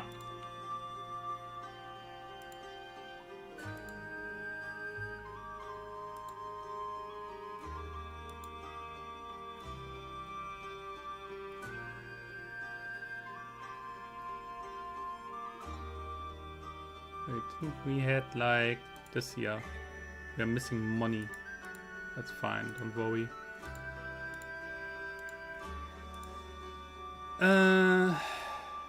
Damn it.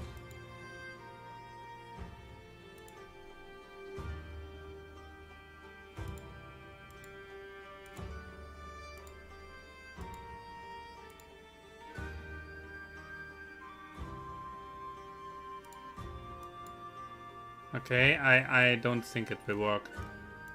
Because we don't get anyone from them.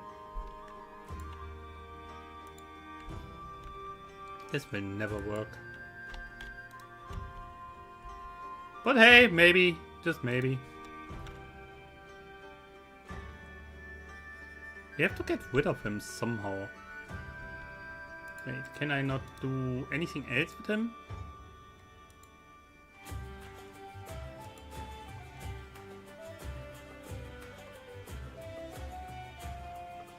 No.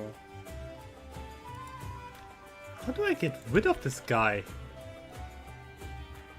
God damn it.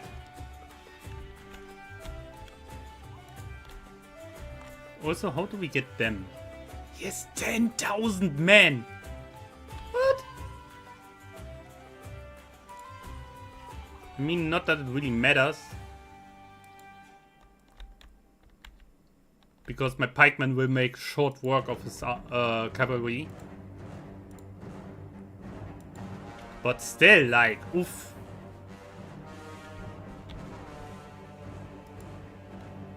And that's only the king.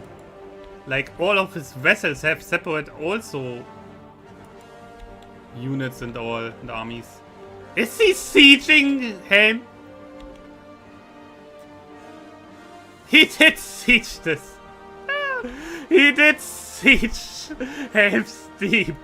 What?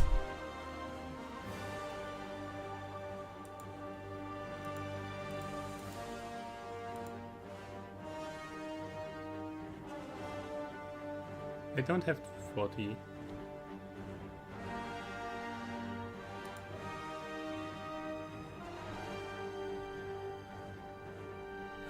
What claim do you have? I cannot really help you. Freaking murderer. By someone, he must be stopped. Malice is not a crime. Fuck you. Okay, that was useless. Yeah, I really don't know. Do we just have to attack now? Because that would be the next one, right? Like, Eomir needs to be dead. And I have to take over the kingdom. So we have to declare open war. At one point. Yikes. Can he please keep going here? Okay, he started this. That's good.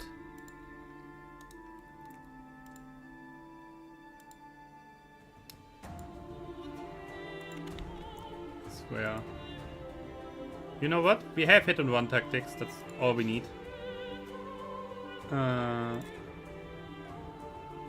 We go with this. We go force vassalage. And we force them into servitude. It's that simple.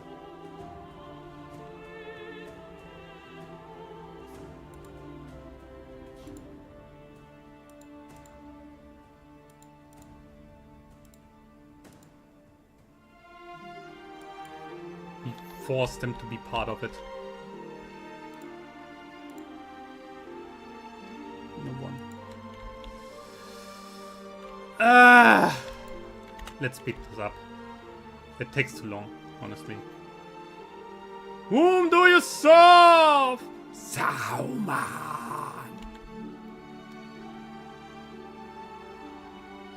Ah.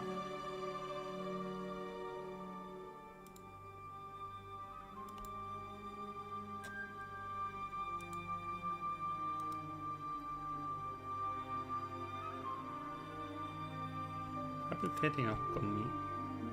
On someone. Wait, what? How about you don't?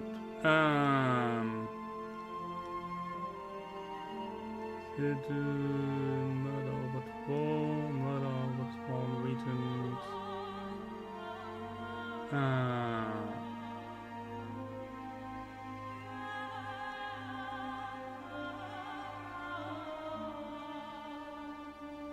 Okay, whatever.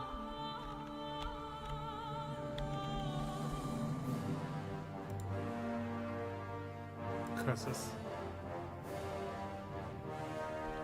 What? Who are you? I don't even care.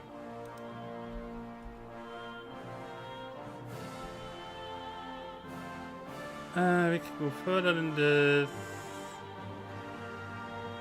Gain progress.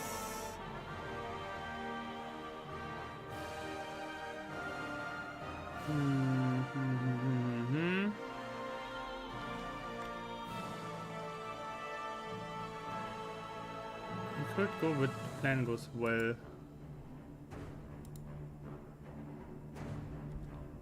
Come on. We have 1 of 5 breaches. That's fine. Establish the criminal underground. You know what? We do this. With that, we can go into this here. Get him.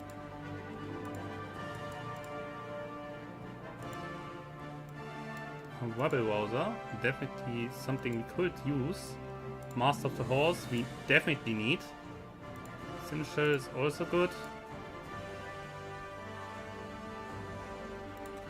Personal Champion, definitely. Everything else, kinda whatever. And the Assassin increases the scheme potency, right? And the secrecy. A Cold War. Okay. It's him again. This time. Ooh, wait, that's the capital.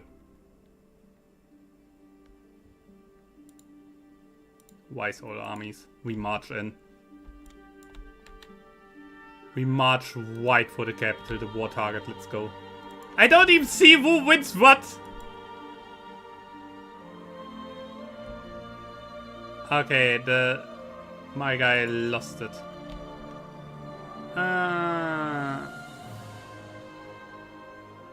Yeah, whatever.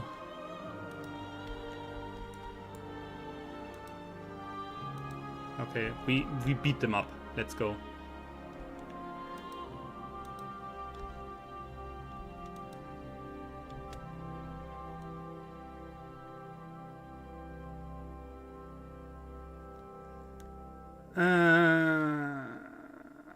Ja, komm.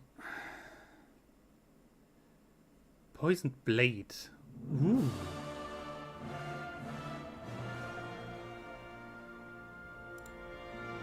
A little investment. Let's go.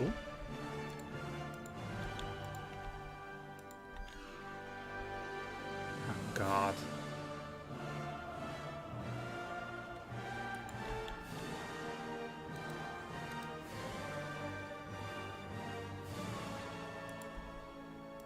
Did it break again? No. They're just stupid.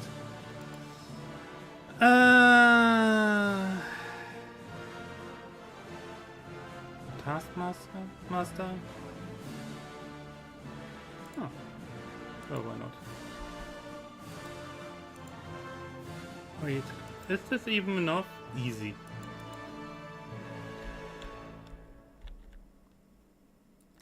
So, we are just sieging that thing. Let the traitor be known to all.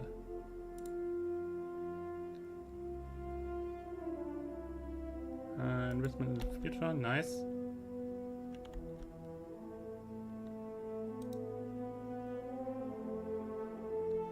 Excellent.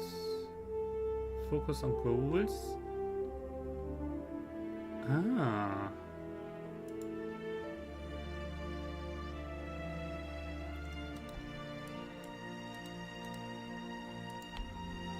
Prisoners taken. We like that. We like that here. We like that a lot. Give me money for this. Who are you? Ah, he's a believer. Give me a hook on you for a good measure.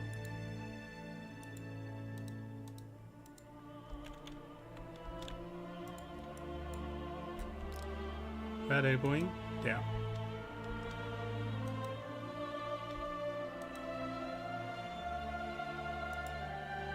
And we found him. Huh?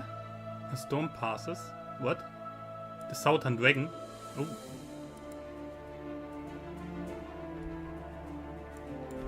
Okay. We go immediately to this. We have to bring them under control. Holy shit. Yeah, the success chance is so low at the moment. And we still... we have someone.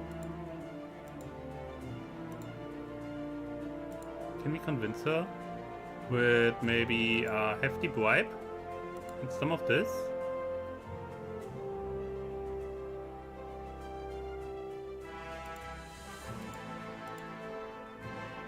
Uh, 5 advantage, yes. Bam. And in as well. I don't care how bad she is, as long as she does the job.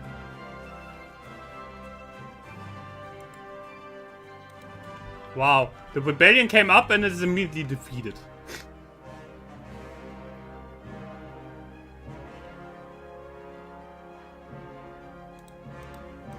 Crazy work.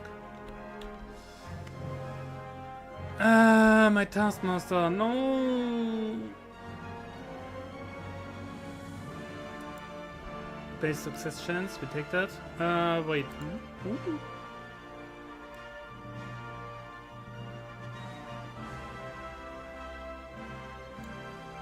What is him?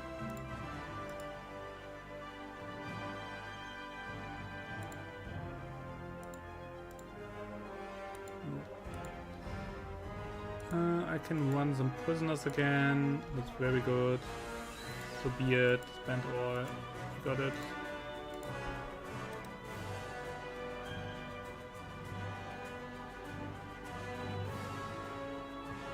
Agent discovered. Not again.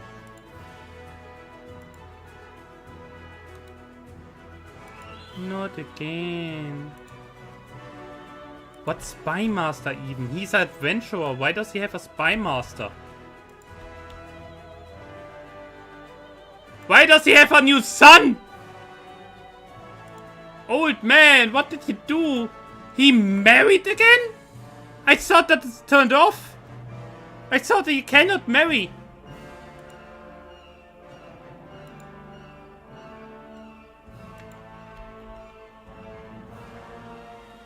Now stuff really goes south here.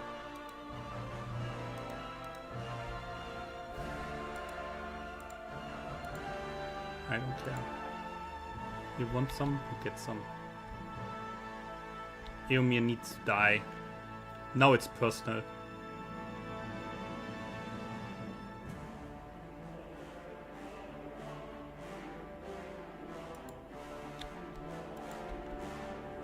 Now it's freaking personal. Excuse me? Gandalf returns! What is going on?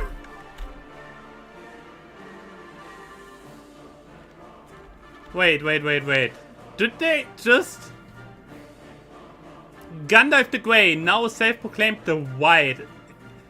In truth now, but a short-sighted wretched meddler has come and ousted my loyal subordinate Dreamer. He has even gone so far as to strive against me, lifting the fog of befuddlement I had lain on... Oh god. Theoden has executed that useful fool Dreamer in front of his royal court. So be it. Wait, he killed him? No, Aragorn! Aragorn, you were supposed to save this guy! Ah! Doesn't matter. He was not that important. Actually, it would have been good to have him as a spy master, but whatever.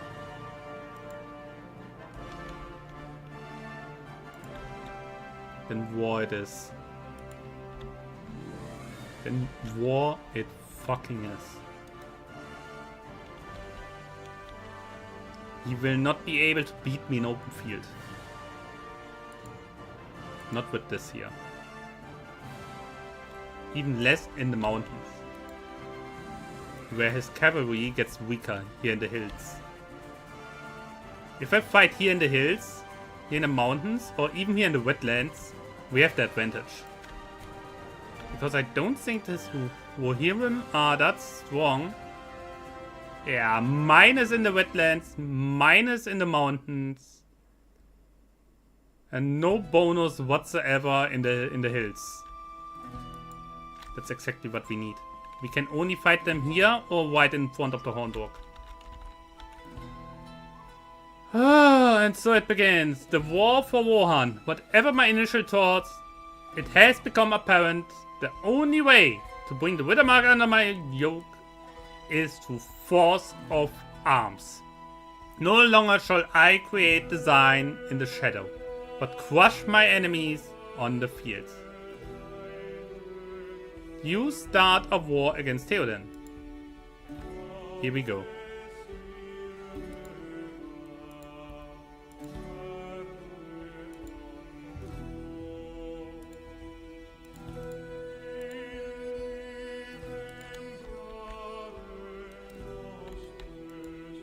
Wise all armies.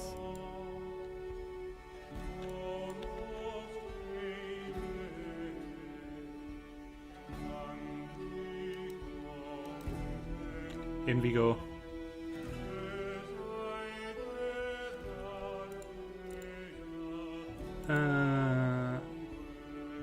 Demand payment. Thank you. Can you please get here? He's already at war again. Holy shit, dude. Finish this up, please. I can train Urukai, but then I would be broke. Can I not, like, build something here?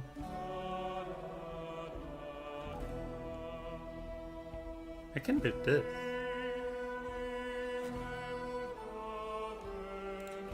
I go with this first, because I want money. I would have liked to build up more.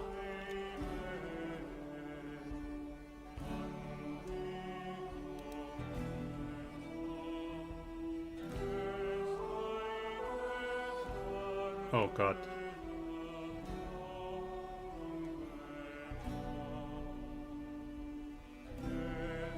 We are losing. We are literally losing. We are literally losing. We are literally losing in the hills.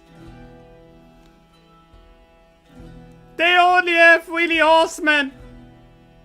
No! How? There are simply too many. Theoden, you freak, I swear.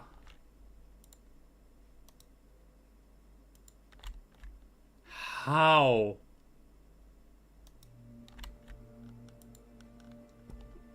That is not how it's supposed to go.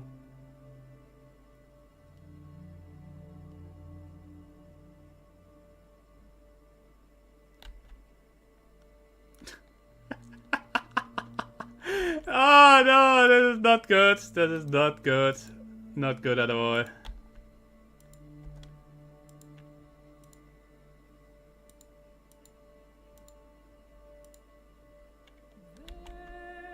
Hire the trolls. And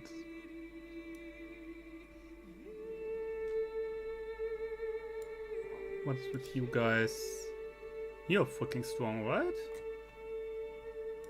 Stronger than this one's? Not really. Hire them as well. I don't care. I really don't right now.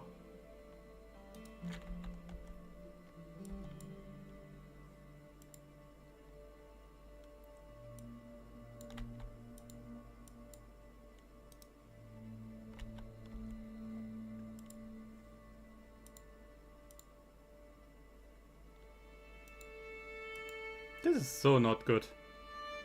I'm absolutely losing. There's nothing I can do about it.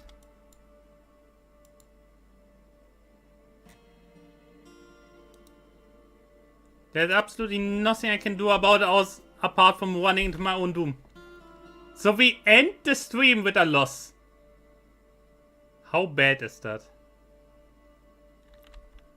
My ambitions crushed under the hoofs of the horses of the Rohirrim. But honestly, like, why did he remarry and get another child? Why does he suddenly have so many units? Like mercenaries and special soldiers and everything. We have no chance. Like, it's like my oldest pikemen that I have absolutely nothing to do there. It is disgusting. Yeah, that's this, I guess. Wonderful. That is our first playthrough, I would say.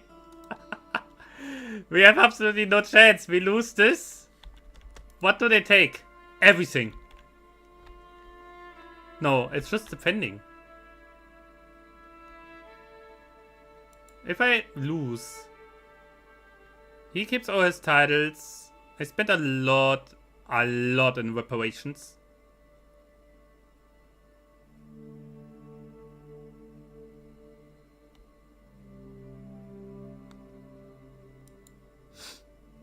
Yeah. I guess that's a loss. We lost. We so badly lost this. We lost it to the script. Because the game forced me into the war with him. I wanted to take a little bit more time to build up more forces. And get this here done finally. So he here can actually help me with his 4,000 men. Bah! Is this? God damn, that sucks. Okay, let's take the moment. What do we play next? I like to play in this area. I like to play in the Lord of the Rings. We could play Hobbits. Bilbo with this way too long sword looks a little fricked. It's not even Bilbo, but the Hobbit with the way too long sword looks fricked. Where's Bilbo? He's still alive. True, he should still have the ring at the moment, right? Here's, by the way, Frodo, who is married. What? Frodo is married and has 2 children. Alternate universe, I tell you. Also, is good friends. With Samwise. Who is not married to Rosie, but to a scaly, melancholic hobbit. Who is arrogant, stubborn, and vengeful. Samwise. I'm not sure about this girl. Just saying. I mean, yes, you have a daughter, but I'm not sure about this girl. It's just it doesn't really fit. Let me say it that way.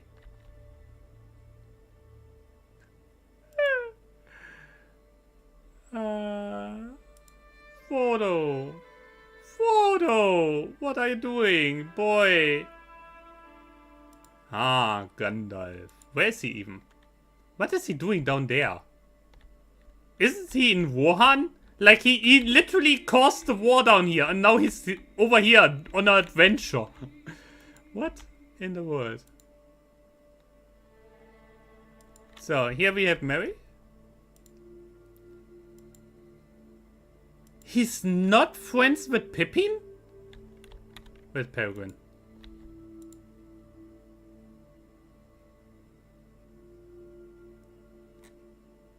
The Hornblower. The old Took.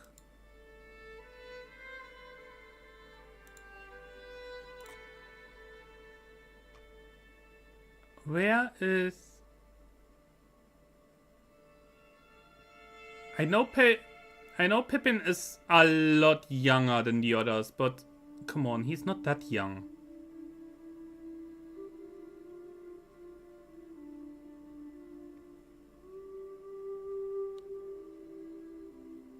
He's not in his 70s. Actually, wait.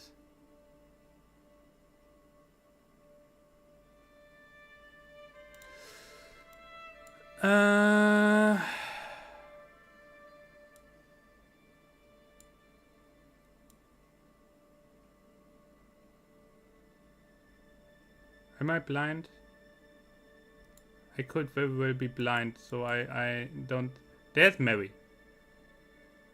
So... Pippin... Peregrine Took. Where could he be?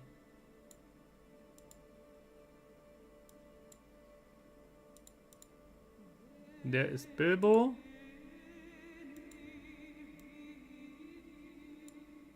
Oh god.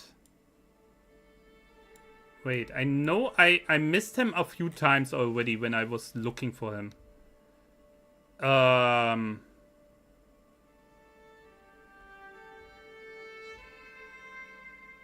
Peregrine, there, right next to him. Holy shit, I'm blind. Merry and Pippin. Why are they not friends? Didn't they got to meet each other yet? I mean, it is literally a lot of years before, but actually at the same time not. He's also friends with Sam, but not with Merry and Pippin. I guess, yes, they only really became friends during the adventure. Because when they wandered, I go with the movie right now. When they wandered to the field, where Merry and Pippin ran into them, they were like, "Hey, look at this! This is Frodo Baggins! Oh my God, Frodo Baggins!" Like they never talked with him ever before. Which could very well be. In the end, they really only helped Frodo because he's basically family. And hobbits hold together, keep it together in times of danger and so on. So in this timeline, Frodo never left. And Bilbo never left. Because the war down here already broke out. Gandalf is already the White. but the hobbits never left the Shire. I guess that is mainly because the wing mechanic is not in the game yet. I think I saw something about this, that the entire thing with the wing is not really in the game yet. What is this? An earthquake. Ooh. So we could play hobbits. I personally would like to play him, because we have a lot of sandbox going on here. We could go against Isengard and help the Widdermark and end up beating Sauron himself. 30,000. By the way, it is intended by the mod that in the long run, if the player doesn't intervene, Mordor will beat Gondor and Rohan. If the player doesn't play part in it, Mordor by default wins against Gondor. I don't even need to do anything with this. So it is maybe even good if I play on the good side against Mordor, because it's more entertaining, you know?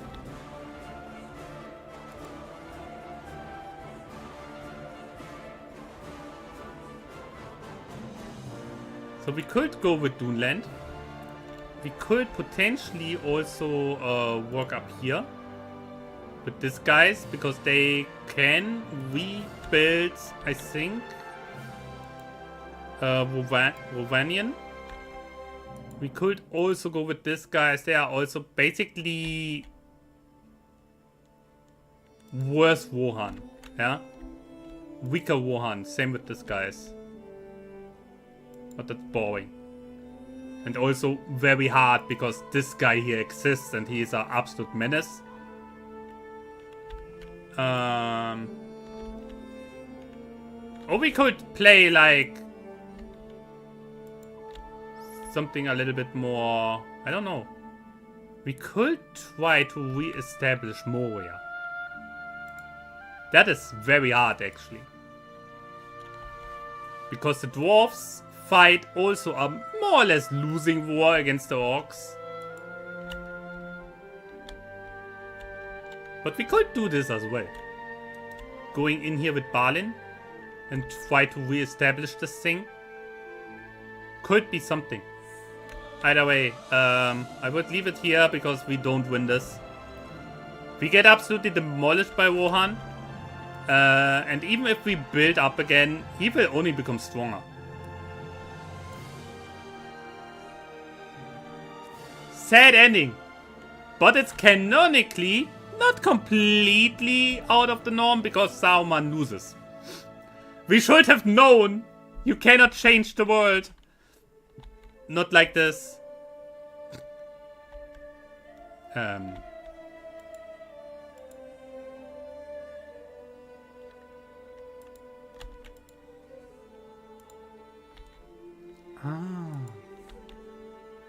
Oh, okay. Oh god. Well, that is something. Then we know what we do next time. Because the entire thing is more or less running now, so that's good. That's really good. Whoop. But I'm a little tired anyway. My brain hurts. Thank you, Foxy. Thank you for making my brain hurt. All these questions. All these questions. I really had to dig deep to get them answered. Holy shit. Holy freaking shit, what did you do to me? Nah, it's fine. It's fine, don't worry about it. Actually, it was kind of funny. It was actually kind of funny. Anyway, guys, for today, that's it. I hope you enjoyed. I certainly had fun. Yeah, see you Thursday. Have a good time, have a good night, and thank you for watching. Bye bye.